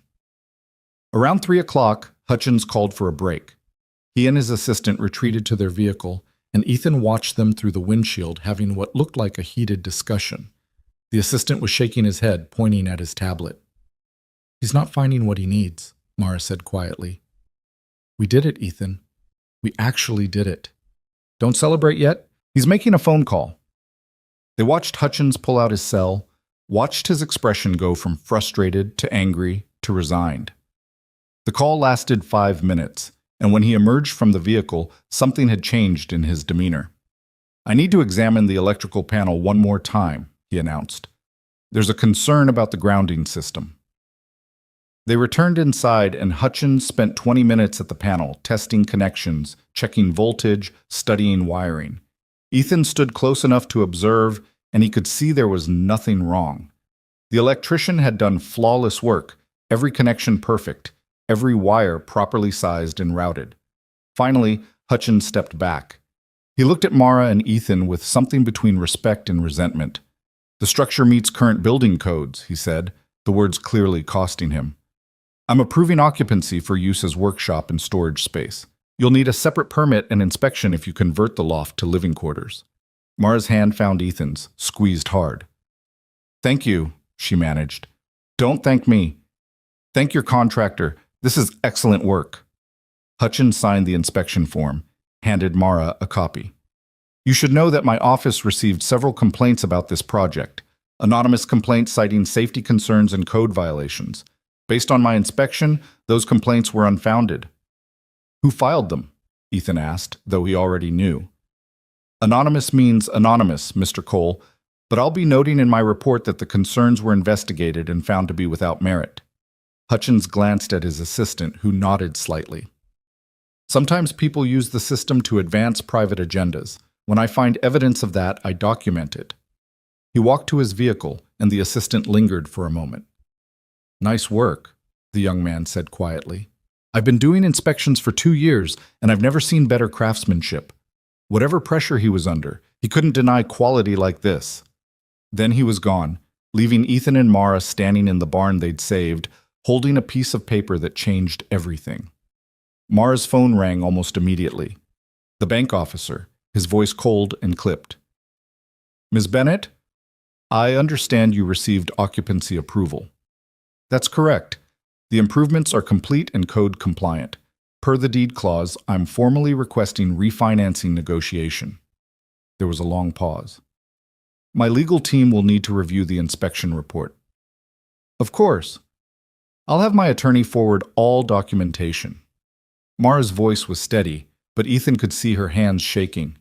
I'm sure we can reach an agreement that satisfies all parties. The call ended, and for a long moment, neither of them moved.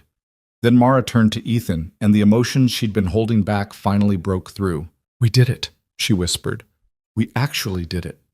He caught her as she swayed, exhaustion and relief hitting simultaneously. They stood in the center of the barn, surrounded by work they'd built together, and Ethan felt something fundamental shift in his understanding of what was possible.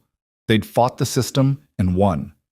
Not through connections or money or compromise, but through sheer quality of work and refusal to accept defeat. Your father would be proud, Ethan said. Mara pulled back, her eyes bright with tears. So would yours.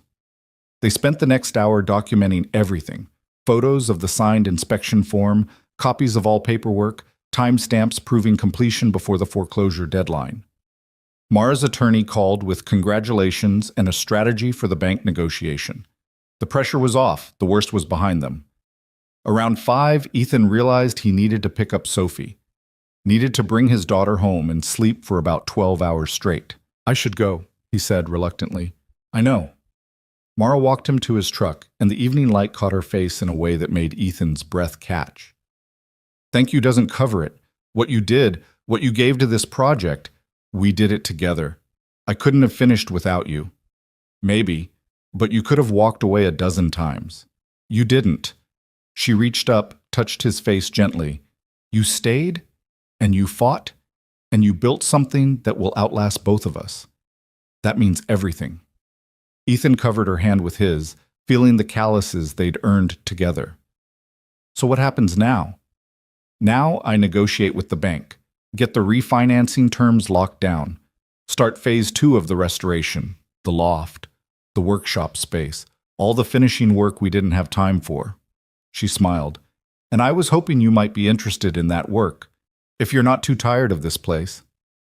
I don't think I could get tired of it. The truth of that settled around him. But I need to check with my business partner first. She has strong opinions about my schedule. Mara laughed. Smart woman. Tell Sophie I said hello. He drove down the mountain with the windows open despite the cold, letting the wind strip away exhaustion and fear and all the weight he'd carried for 28 days. The barn was saved. Mara's legacy was protected. They'd built something that would stand. Sophie was waiting on his sister's porch, and she took one look at his face and knew. You won, she said. We won. She ran to him, and he caught her up, spinning her around the way he had when she was smaller. Marie stood in the doorway smiling, and for the first time in 3 years, Ethan felt like his life was expanding instead of contracting. That night, after Sophie was asleep and the house was quiet, Ethan sat in his workshop with the inspection approval form and Mara's father's journal. He read through the entries again, seeing the progression of a man who'd loved a building enough to document its every flaw and virtue. On the last page, dated 3 months before the old man's death, was a single sentence. A building is never finished, only maintained. The real work is caring enough to keep going. Ethan understood that now. The barn would need ongoing attention, ongoing care. So would whatever was growing between him and Mara. So would his relationship with Sophie, his work, his life. Nothing was ever truly finished. The work was in showing up day after day and choosing to keep building. His phone buzzed, a text from Mara. "Thank you for everything, for believing this was possible when I wasn't sure I did." He typed back. "Same to you. Get some sleep. Tomorrow we start the next phase. Tomorrow." I like the sound of that. Ethan set down his phone and looked around his workshop. The tools he'd collected over years of work, the furniture he'd built for his daughter, the careful order he'd imposed on chaos. It was good work, solid work. But it was also lonely work. Maybe it was time to build something new. Not just structures of wood and steel, but connections that mattered, partnerships that lasted. The kind of foundation that could support whatever came next.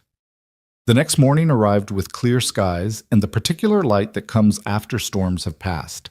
Ethan woke feeling more rested than he had in weeks, and he found Sophie already dressed and making pancakes with the focused determination she brought to everything. "Celebration breakfast," she announced. "You saved the barn, which means Mara gets to keep her dad's stuff, which means you're a hero." "I'm not a hero. I'm just a contractor who did his job." "You're a hero who did his job," Sophie corrected, flipping a pancake with surprising skill. "And heroes deserve pancakes." They ate together in comfortable silence, and Ethan felt the satisfaction of being exactly where he needed to be, home with his daughter, well-rested and well-fed, with work ahead that mattered. Around 9, his phone rang. An unknown number, and Ethan answered cautiously. "Mr. Cole, this is James Blackwood. We spoke at the construction site." Ethan's jaw tightened. "I remember. I wanted to congratulate you on completing the barn restoration. Impressive work, especially given the timeline." Blackwood's voice was smooth, professional. "My clients are disappointed, of course, but they respect quality craftsmanship. Is there a point to this call?" "Just extending professional courtesy, and perhaps planting a seed for future consideration." Blackwood paused. "Property development is ongoing in this region. We're always looking for contractors who deliver quality work on schedule. Someone with your skills could name their price." "I'm not interested in working for people who corrupt inspection processes." "I have no idea what you're referring to, but the offer stands should circumstances change." Blackwood ended the call, leaving Ethan staring at his phone with distaste. He called Mara immediately, told her about the conversation. "Trying to recruit you?" She sounded more amused than concerned. "I suppose that makes sense. If they can't beat us, they try to buy us." "I'm not for sale." "I know, that's one of the things I—" She stopped, and Ethan heard the shift in her tone. "One of the things I value about working with you." The almost confession hung between them, and Ethan felt his pulse quicken. But before he could respond, Mara continued in a more businesslike voice. "The bank wants to meet tomorrow. Their lawyers have reviewed the inspection approval, and they're ready to discuss terms. My attorney thinks we're in a strong position. That's good news. It's excellent news, and after it's settled, I was hoping we could talk. About phase 2 of the barn, but also about—" Another pause. "About other things." "Other things sounds good," Ethan said, his mouth suddenly dry.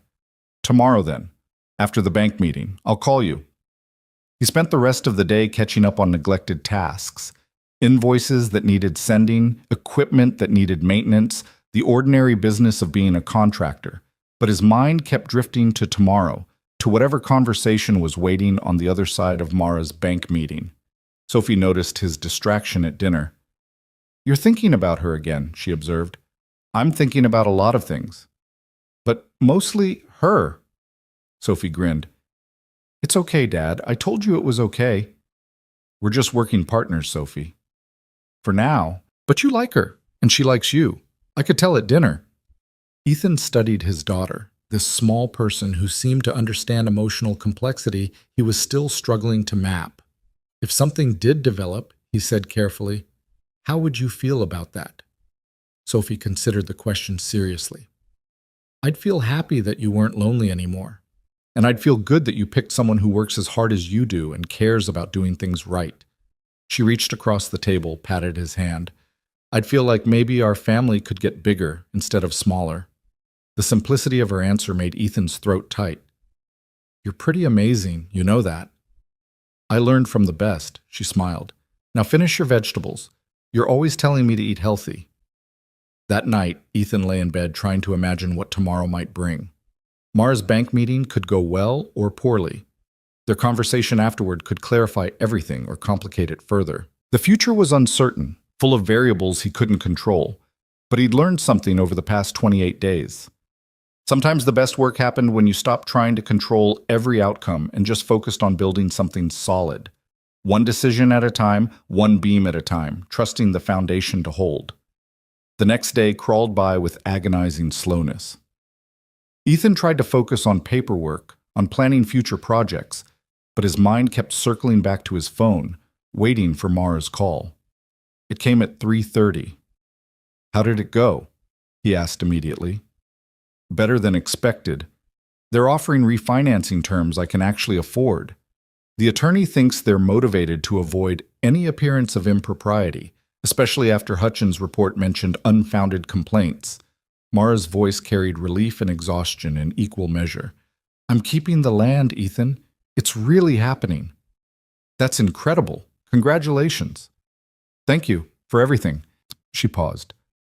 "Are you free this evening? I thought maybe we could talk, in person." "I'll get Sophie settled at Marie's.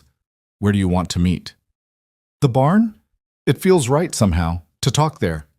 Ethan agreed, made arrangements with his sister, and drove up the mountain as the sun was beginning its descent. The barn looked different in the golden light, no longer a desperate construction site, but a completed structure, solid and true. Mara was waiting inside, leaning against her father's workbench. She'd cleaned up from the bank meeting, wearing jeans and a soft sweater instead of work clothes, and Ethan felt his heart do something complicated in his chest. "Hi," she said. "Hi." They stood in awkward silence for a moment, and Ethan realized this was harder than building a barn in 30 days. At least with construction, he knew the rules. With this, he was operating without blueprints. "I've been thinking," Mara finally said, "about what happens next. Phase 2 of the restoration, yes, but also about us, about what we've built together. I've been thinking about that too." "And what have you concluded?" Ethan moved closer, close enough to see the flecks of gold in her eyes, close enough to smell sawdust and something floral. Her shampoo, maybe. "I've concluded that I'm terrible at this, at understanding what's happening between people, at knowing when partnership becomes something else." He took a breath. "But I know that working with you felt different than any project I've done before. Not just because the work mattered, but because you mattered. The way you fought for this place, the way you learned and adapted and never quit. It reminded me that there are still things worth fighting for." Mara's eyes were bright, and she stepped closer. "I scared you, didn't I, when you almost fell from the roof?" "Terrified me, but not because of the fall." Ethan reached up, tucked a strand of hair behind her ear. "Because I realized I had something to lose. Not just my life for Sophie's sake, but the possibility of this. Whatever this is. I think this might be two people who've been alone too long, realizing they don't have to be." "Yeah," Ethan agreed. "I think it might be that." She kissed him then, and it was nothing like he'd imagined. It was better, tentative and certain at once, tasting of coffee and possibility. They stood in the barn they'd built together, and Ethan felt something settle into place that he hadn't known was missing. When they finally pulled apart, Mara was smiling. "So," she said, "Phase 2. Are you interested in the work?" "Very interested, but I have conditions." "Name them."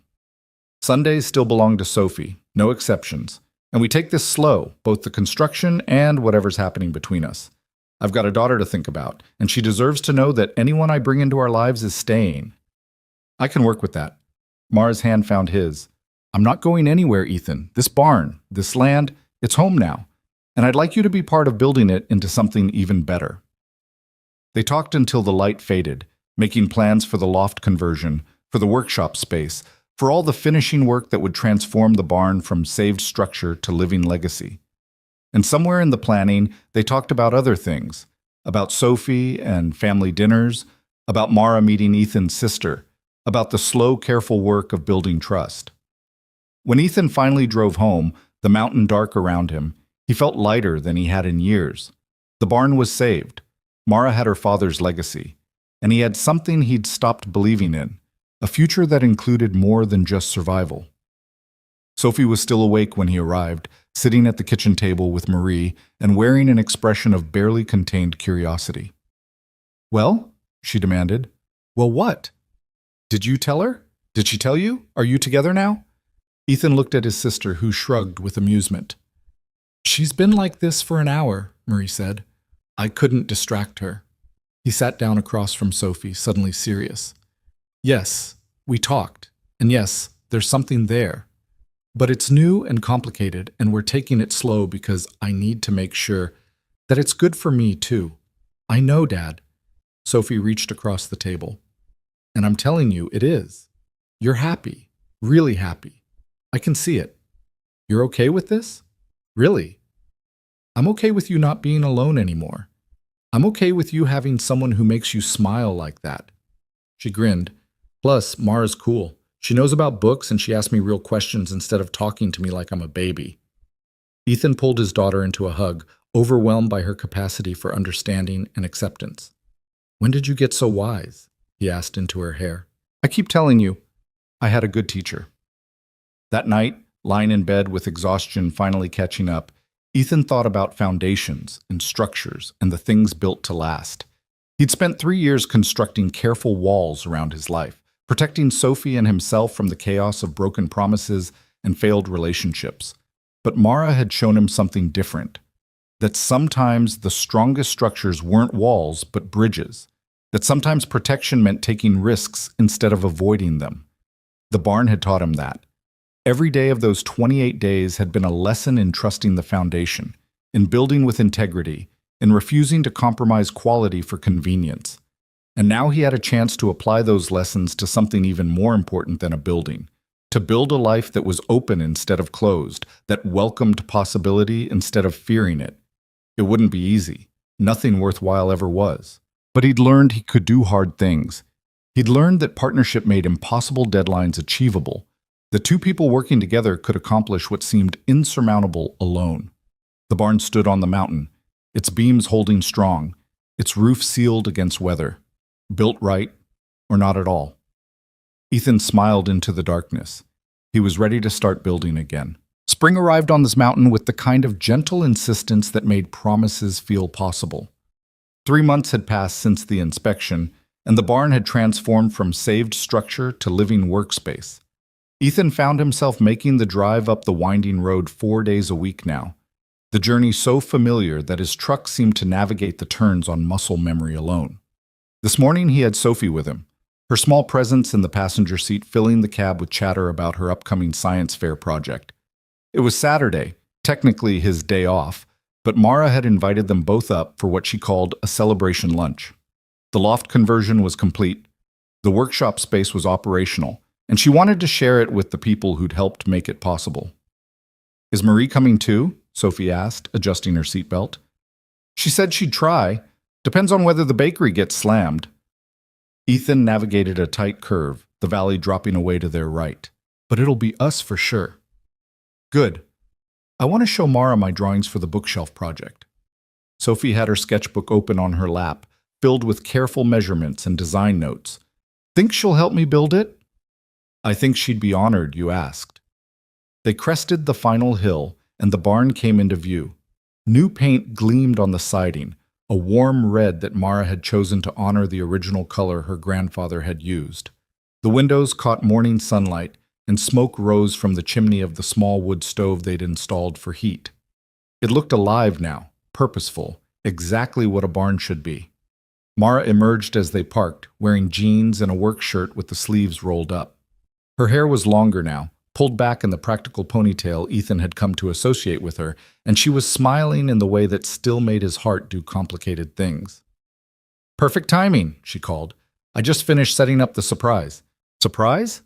Sophie was out of the truck immediately, curiosity overriding caution as usual.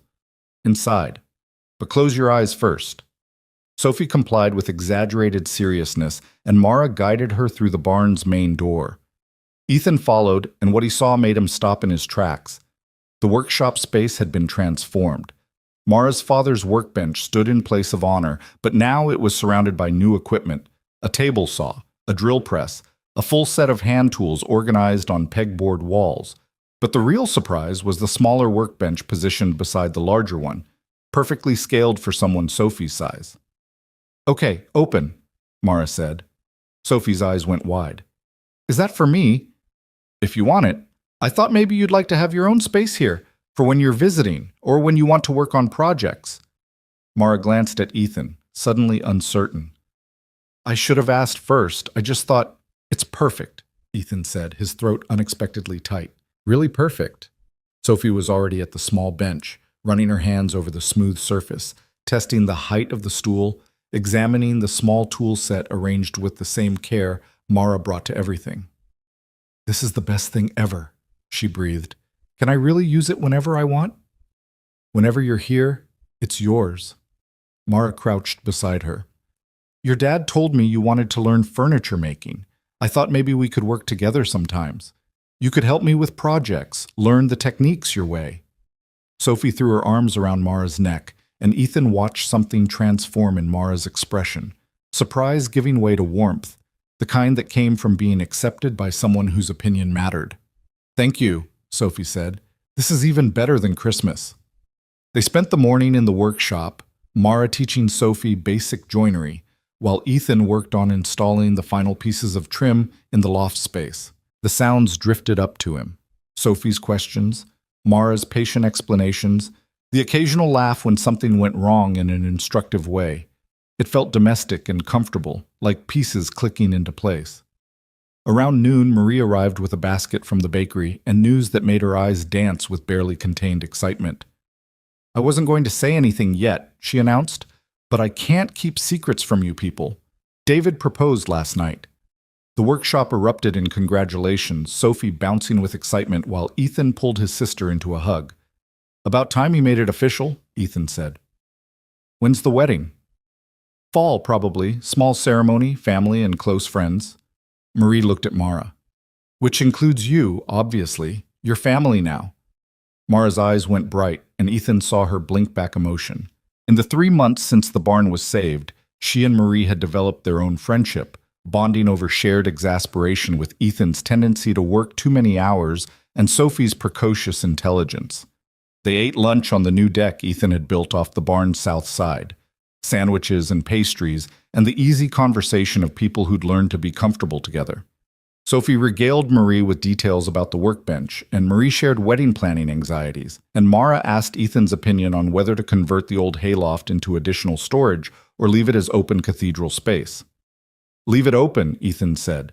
The volume makes the whole building feel bigger, plus the light through those windows is worth preserving.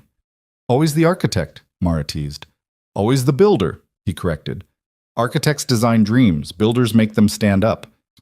After lunch, Marie took Sophie down to the creek to look for interesting stones, giving Ethan and Mara a rare moment of privacy. They stood on the deck watching Sophie pick her way along the water's edge, her aunt close behind. She's happy, Mara observed, really happy. She is, because of this. Ethan gestured at the barn, the mountain, the life that had opened up around them. Because of you. I just gave her a workbench. You gave her more than that. You gave her a space that's hers, a place to learn and create.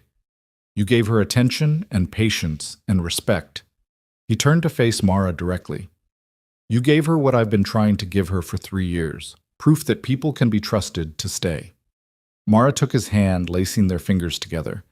I meant what I said before. I'm not going anywhere. I know, but knowing and believing are different things. Ethan looked out at the valley. Emma left so suddenly. One day we were a family, the next day she was gone. It taught Sophie that people disappear. And it taught me to build walls instead of bridges. And now? Now I'm learning that some bridges are worth building, even when they're scary. Especially then. He squeezed her hand. You've been patient with us. With me being slow and careful and probably ridiculous. You're protecting your daughter. That's not ridiculous. That's beautiful. Mara leaned against his shoulder. And I can be patient. I waited 8 months to save this barn. I can wait however long it takes for you to trust that this is real. They stood in comfortable silence until Sophie's voice drifted up from the creek. She'd found a stone with fossil imprints and was explaining its geological significance to Marie with the confidence of someone who'd read too many science books. She's going to be a professor someday, Mara said, or an engineer, or a builder. or all three simultaneously. Ethan smiled. Whatever she wants, she'll make it happen. She's got that kind of determination. Wonder where she learned that. The afternoon slipped into evening, and when Marie finally announced she needed to get back to town, Sophie was reluctant to leave her new workbench. Can we come back tomorrow? She asked Ethan. Tomorrow's Sunday. That's our day together. But what if we spent our Sunday here? We could work on my bookshelf project, all three of us. Sophie looked between Ethan and Mara with hopeful eyes. Please? Ethan felt the familiar protective instinct rise. Sundays were sacred, the one day he reserved exclusively for Sophie. But looking at his daughter's eager face, at Mara's careful neutrality that told him she'd support whatever he decided, he realized the rule had become less about protection and more about control. If Mara doesn't mind us invading her space on a Sunday, he said carefully. I'd love that, Mara said immediately. We could make it a tradition, Sunday workshop days. Sophie cheered, and the matter was settled. As they drove down the mountain in the fading light, Ethan felt another wall coming down, another piece of his carefully controlled life opening to possibility. Dad? Sophie asked as they navigated the curves. Do you love her? The question caught him off guard. That's a pretty serious question. It's a serious topic. You're spending a lot of time together. She gave me a workbench. You smile different when you talk about her. Sophie's logic was relentless as always. So do you? Ethan thought about how to answer honestly without overwhelming his 7-year-old daughter with adult complexity. I care about her very much, and those feelings are growing into something that might be love, yes. But love is complicated, Sophie. It takes time to develop and understand. Okay, but you're not just being careful for me, right? Because I like her. I like how she treats you and how she treats me, and how she makes you happy. Sophie turned in her seat to look at him directly. You don't have to protect me from good things, Dad. The wisdom in those words hit him like a physical force. She was right. Somewhere along the way, his caution had stopped being about protection and started being about fear. Fear of being hurt again. Fear of Sophie being disappointed. Fear of opening his life to variables he couldn't control. You're right, he said quietly. I've been holding back because I'm scared. But that's my issue to work through, not yours to manage. So you'll stop being weird about it? I'll try to stop being weird about it. Good. Because she's really nice and I want her to stick around. Sophie settled back in her seat, satisfied. Plus her workshop is amazing and I want to build at least 17 projects there. That night, after Sophie was asleep and the house was quiet, Ethan sat in his own workshop thinking about fear and courage and the difference between them. He'd built a good life here, safe and stable and predictable. But safe wasn't the same as fulfilled. Stable wasn't the same as happy. His phone buzzed, a text from Mara. Sophie's workbench was a hit. Thank you for letting me be part of her life. He stared at the message, at the careful way she phrased it, not assuming, not demanding, just grateful for what was offered. That was Mara. Patient and respectful and willing to earn trust instead of expecting it automatically. He typed back. Thank you for being someone worth trusting. It means more than you know. Her response came quickly. Sleep well, Ethan. See you tomorrow. Tomorrow, Sunday. Their day that was becoming a shared day, boundaries blurring in ways that should have scared him, but instead felt right. Ethan looked around his workshop at the furniture he'd built for Sophie, at the tools he'd used to construct a life of careful control. It was good work, but it was also incomplete. Maybe it was time to finish what he'd started on that first day at the barn. Time to build something that wasn't just about surviving, but about living. The next morning dawned clear and warm, the kind of perfect spring day that made promises feel achievable. Sophie was awake before him, already dressed and packing her sketchbook and pencils. We're building today, she announced. I need to be prepared. They drove up the mountain together, and Ethan felt the familiar landscape take on new significance. This wasn't just a job site anymore. It was becoming something else, a place that held possibility, that connected the careful life he'd built to the larger life he was learning to want. Mara had coffee ready when they arrived, and the three of them spent the morning in the workshop planning Sophie's bookshelf project. Mara taught Sophie to read plans, to measure twice and cut once, to understand that good work took patience and precision. Watching them work together, Ethan felt something settle in his chest. This was what family looked like. Not necessarily the traditional structure he'd grown up with, but something equally valid. People choosing to show up for each other, to teach and learn and build together. Around noon, they took a break, and Sophie wandered outside to explore while Ethan and Mara cleaned sawdust from the workbench. "She's a natural," Mara said. "The way she visualizes spatial relationships, how she thinks through problems, she's got real talent."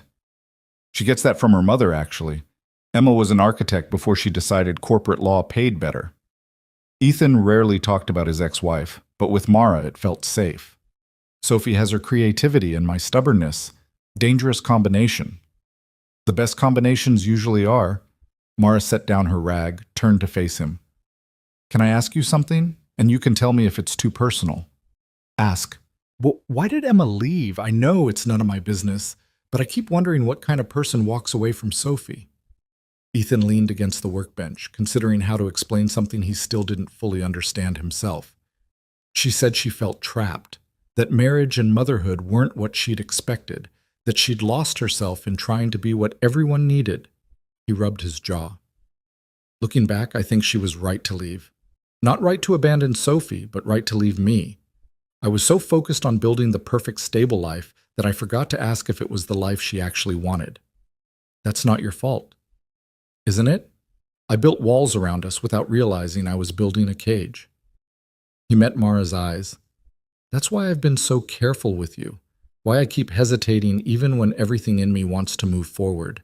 I'm terrified of doing the same thing again, of imposing my vision of what life should be without leaving room for what it could be." Mara moved closer, took both his hands in hers.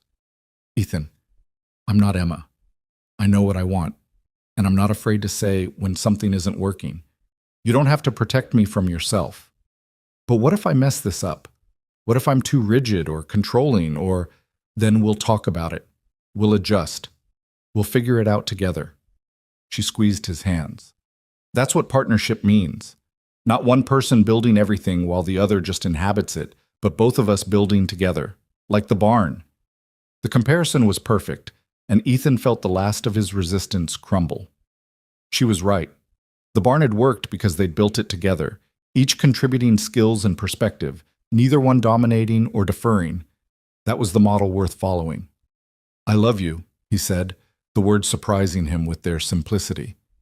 "I've been trying to be careful and measured about it, but the truth is I fell in love with you somewhere between day 3 and day 28, probably around the time you pulled me off that roof. Or maybe before that. I don't know exactly when, but I know it's true." Mara's eyes were bright with emotion. "I love you too, have for weeks. Maybe since you first explained why we had to build it right or not at all." She laughed, a little shaky. "I kept thinking you were just being a perfectionist, but then I realized it was integrity. You actually believe that quality matters, that doing things right is worth the extra effort. That's who you are." He kissed her then, properly this time, without hesitation or reservation. It felt like completion, like the final beam slotting into place in a structure that had been waiting to be whole. When they finally pulled apart, Sophie was standing in the doorway with a satisfied expression. "About time," she announced. "I was starting to think I'd have to lock you in the loft together until you figured it out." "How long have you been standing there?" Ethan asked. "Long enough to know you finally said the L word, which is good because it was getting painful watching you two dance around it." Sophie walked over, inserted herself between them. "So are we officially a family now, or do we need to have a meeting about it?" Mara crouched down to Sophie's level. "What do you think? Do you want us to be a family?" "Obviously. I already told Dad you make him happy, and you gave me a workbench, and you're teaching me to build things. Plus, you don't talk to me like I'm stupid, which most adults do." Sophie's expression turned serious. "But I need to know you're not going to leave. My mom left, and it really sucked. So if you're going to leave eventually, I'd rather know now." "Sophie," Ethan started, but Mara held up a hand. "That's a fair question, and you deserve an honest answer." She took Sophie's hands. "I can't promise that nothing will ever go wrong, because life doesn't work that way. But I can promise that if there are problems, I'll talk about them instead of running. And I can promise that I love your dad, and I love getting to know you, and I'm choosing to be here. Every day I'm choosing this. Sophie studied her for a long moment, then nodded. Okay, that's a good answer. She looked at Ethan. Dad, you good with this? I'm very good with this. Then it's settled. We're a family. Sophie grinned. Now can we please finish planning my bookshelf? I have very specific design requirements. They spent the rest of the afternoon working together, and Ethan felt the rightness of it settle into his bones. This was what he'd been afraid to want. Not just a partner, but a family that chose to be together. Not bound by obligation or desperation, but by genuine care and shared purpose. As the sun lowered toward the western peaks, Marie arrived with an unexpected guest. David, her fiancé, had come to see the barn that had consumed so much of Ethan's time and attention. So this is the famous project, David said, looking around the workshop with appreciation.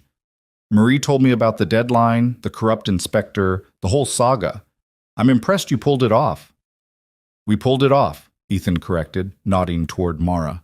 Couldn't have done it alone. They gave David the full tour, the reinforced foundation, the rebuilt framing, the loft space that now served as both storage and gallery for Mara's father's finished pieces. David asked good questions, showing genuine interest, and Ethan felt grateful that his sister had found someone worth keeping. As they stood on the deck watching the sunset paint the valley in shades of gold and amber, Marie pulled Ethan aside.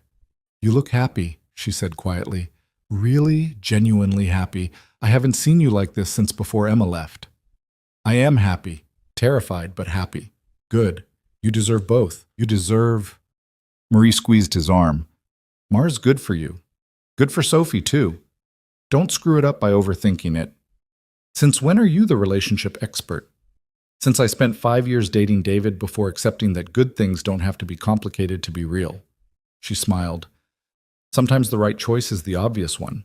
You just have to stop looking for reasons to disqualify it. Later, after Marie and David had left and Sophie had fallen asleep in the truck from exhaustion, Ethan stood with Mara on the deck, watching stars emerge against the darkening sky. I've been thinking, Mara said, about Phase 3 of the barn restoration. There's a Phase 3? There could be. Converting the upper level into living space. Not for me. I like my house in Denver, but maybe for someone who drives up here 4 days a week and might want a place to stay. She glanced at him. Or for someone who might want to split time between two places eventually. Ethan absorbed the implication. She was offering him space, literally and figuratively. Room to integrate his life with hers without demanding he abandon what he'd built. That's a big project, he said carefully. I've learned that big projects are possible if you have the right partner. She turned to face him. I'm not asking you to move in tomorrow. I'm just saying there's space here for you, for Sophie, for whatever version of this we want to build together. What if Sophie wants to stay in town? Her school, her friends? Then we figure it out. Maybe we split time. Maybe we make this a weekend place. Maybe we wait until she's older and let her help decide. Mara's voice was patient. I'm not trying to force a timeline, Ethan. I'm just letting you know the foundation is here when you're ready to build on it. The metaphor was perfect, and Ethan felt himself smiling. You're speaking my language now. I learned from the best. They stood in the mountain darkness, and Ethan felt the future stretch out before him, not predetermined or controlled, but open, full of possibility and, yes, risk, but also joy and partnership, and the kind of love that came from choosing each other every day. In the truck, Sophie stirred but didn't wake. This small person who'd given him permission to be happy, who'd seen what he needed before he understood it himself. She deserved a life that was bigger than just safe. She deserved to see that taking chances on good things was worth the risk. I'd like to build Phase 3, Ethan said. Not right away, but soon, when Sophie's ready, when the timing feels right. No rush, the foundation isn't going anywhere. Mara leaned against him. Neither am I. They stayed until the cold drove them inside, and Ethan carried sleeping Sophie to the truck while Mara locked up the workshop. The drive down the mountain was quiet, but it was the comfortable quiet of people who didn't need to fill silence with words. At his house, Mara helped him get Sophie inside and tucked into bed. They stood in the doorway watching her sleep, and Ethan felt the completeness of the moment, past and future meeting in the present, all the pieces finally aligned. Stay, he said quietly. Not forever, not tonight, but for coffee in the morning. So Sophie wakes up and sees that you keep showing up. I'd like that. They sat on the porch in the cool night air, and Ethan told her about his plans for the next few months, projects he'd committed to, schedule adjustments he could make to spend more time at the barn. Mara shared her own plans, the furniture commissions she was starting to take, using her father's tools and workspace to honor his legacy while building her own. Somewhere around midnight, she fell asleep against his shoulder, and Ethan felt the trust in that gesture. She felt safe with him, safe enough to be vulnerable, to show exhaustion, to stop performing competence for a moment. He shifted carefully to make her more comfortable, and she murmured something unintelligible but didn't wake. The stars wheeled overhead, and Ethan thought about foundations and structures and the difference between building walls and building homes. For 3 years he'd focused on walls, protection, stability, control. But walls could become prisons if you weren't careful. They could keep out hurt, but they also kept out joy. Mara had shown him another way, not abandoning caution entirely, but balancing it with courage, building spaces that were solid enough to feel safe, but open enough to let in light and air and possibility. That was the real work, not just constructing shelter, but creating space where life could flourish. The next morning, Sophie found them on the porch, Ethan awake and keeping watch while Mara slept against his shoulder. His daughter stood in the doorway studying the scene, then smiled with satisfaction. "This is good," she announced. "You should do this more often." "Sit on the porch all night?" "Be together where I can see it, so I know it's real." Sophie came and sat on Ethan's other side. "I like knowing you're not alone anymore, Dad. It makes me less worried about you." "You worry about me?" "All the time. You work too hard and forget to eat lunch, and sometimes you look really sad when you think I'm not watching." She leaned against him. "But you don't look sad anymore. You look like you're building something good."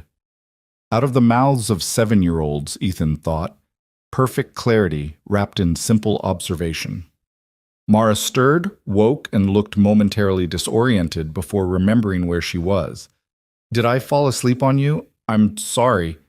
"Don't apologize," Ethan said. "It was nice. Felt right."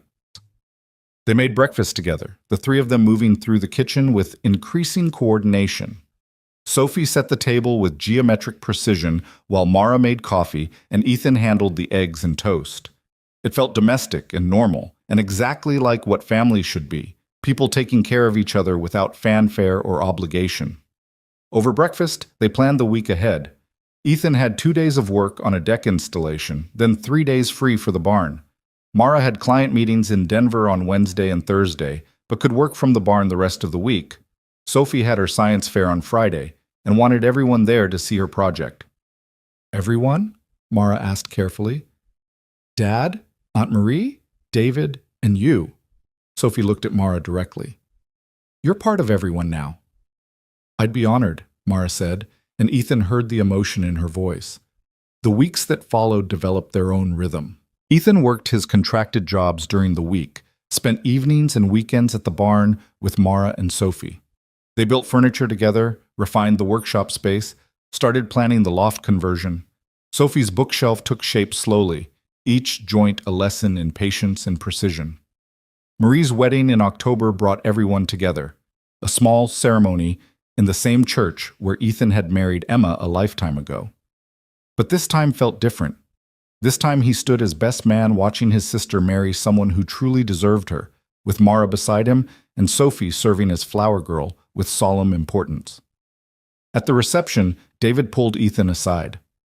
"Marie tells me you're thinking about proposing," he said. Ethan nearly choked on his champagne. "She what?" "Don't worry, she didn't breach confidence. I'm just observant. And you've had that look for weeks, the same look I had before I proposed. Like you're carrying a secret that's both exciting and terrifying." "Is it that obvious?" "To people who know you, yes." David smiled. "For what it's worth, I think it's the right move. Mara's good for you, good for Sophie, and you're better together than either of you are alone." Ethan watched Mara dancing with Sophie across the room, both of them laughing at something only they understood. In 6 months, she'd become essential to their lives, not by demanding space, but by earning it. One conversation at a time, one Sunday workshop session at a time, one quiet moment of showing up when it mattered. That night, after the reception wound down and Sophie was asleep in the car, Ethan drove to the barn instead of home. Mara followed in her own vehicle, understanding without asking that he needed to be in this space for what came next. They stood in the workshop, surrounded by tools and sawdust and the evidence of work done well. "I've been thinking about foundations," Ethan said. "You're always thinking about foundations." "True, but I've been thinking about this foundation specifically, what we've built here." He turned to face her directly. "6 months ago, I came up this mountain expecting to say no, to protect myself and Sophie from getting invested in something that would probably fail. But you changed that. You showed me that some things are worth the risk." Mara's expression shifted, understanding dawning. "Ethan, let me finish, please." He took her hands. "I've spent 3 years building walls. Safe, solid walls that kept out hurt, but also kept out hope. You tore down those walls and showed me how to build something better, something open and strong and built to last." He pulled the ring from his pocket, simple, handmade by a jeweler Marie knew, the band inlaid with wood from her father's workshop. "So I'm asking if you want to make this foundation permanent, if you want to keep building this life together, officially and forever." Mara's eyes were wet with tears. "Are you sure? Really sure? Because I need you to be certain, not just caught up in the moment. I'm certain. I've never been more certain of anything except that Sophie is mine, and I would build her the world if I could." He smiled. "But I can't build the world alone, and I don't want to try. I want to build it with you." "Yes," Mara said, her voice breaking. "Yes, of course, yes." He slid the ring onto her finger, and she pulled him into a kiss that tasted like salt and joy and the future they were choosing together. When they finally separated, they were both crying and laughing at the same time. "Sophie is going to be so smug about this," Ethan said. "She's been predicting it for months." "She's been predicting it since the day we met," Mara corrected. "Your daughter is terrifyingly perceptive." They sat on the deck watching stars emerge, and Ethan felt the rightness of it settle around him like a well-fitted joint. This was where he was meant to be. Not just physically in this place, but emotionally in this moment. Choosing love over fear, partnership over isolation, the messy, complicated beauty of building a life with someone instead of just existing in careful solitude. "When do you want to tell Sophie?" Mara asked. "Tomorrow morning, together. She deserves to hear it from both of us." "And everyone else?" "We can figure that out as we go. No rush." Ethan laced his fingers through hers. "I spent so long rushing to build walls and security. I want to take our time with this, do it right." "Built right or not at all," Mara quoted, and Ethan laughed at hearing his own philosophy reflected back. They stayed until the cold drove them inside, then locked up the barn and drove separately down the mountain. At his house, Mara kissed him goodnight with a promise to return in the morning. "I love you," she said. "I love this life we're building." "I love you too. See you at breakfast." He watched her drive away, then went inside to find Sophie standing in the hallway, wearing her pajamas and a knowing expression. "You proposed, didn't you?" she said. Not a question, a statement. "How did you—" "You have the same look David had after he proposed to Aunt Marie. Plus you're home late, which means you were doing something important at the barn." She walked over, hugged him around the waist. "I'm happy for you, Dad. For both of you. We were going to tell you in the morning, together. I can pretend to be surprised if you want." Ethan laughed, overwhelmed by this small person who understood so much. "That might be nice, actually." "Okay, but just so you know, I'm really excited, and I already have ideas for what I should wear to the wedding." The next morning, they told her officially over breakfast, and Sophie managed an acceptable performance of surprise before abandoning pretense entirely and asking detailed questions about wedding plans.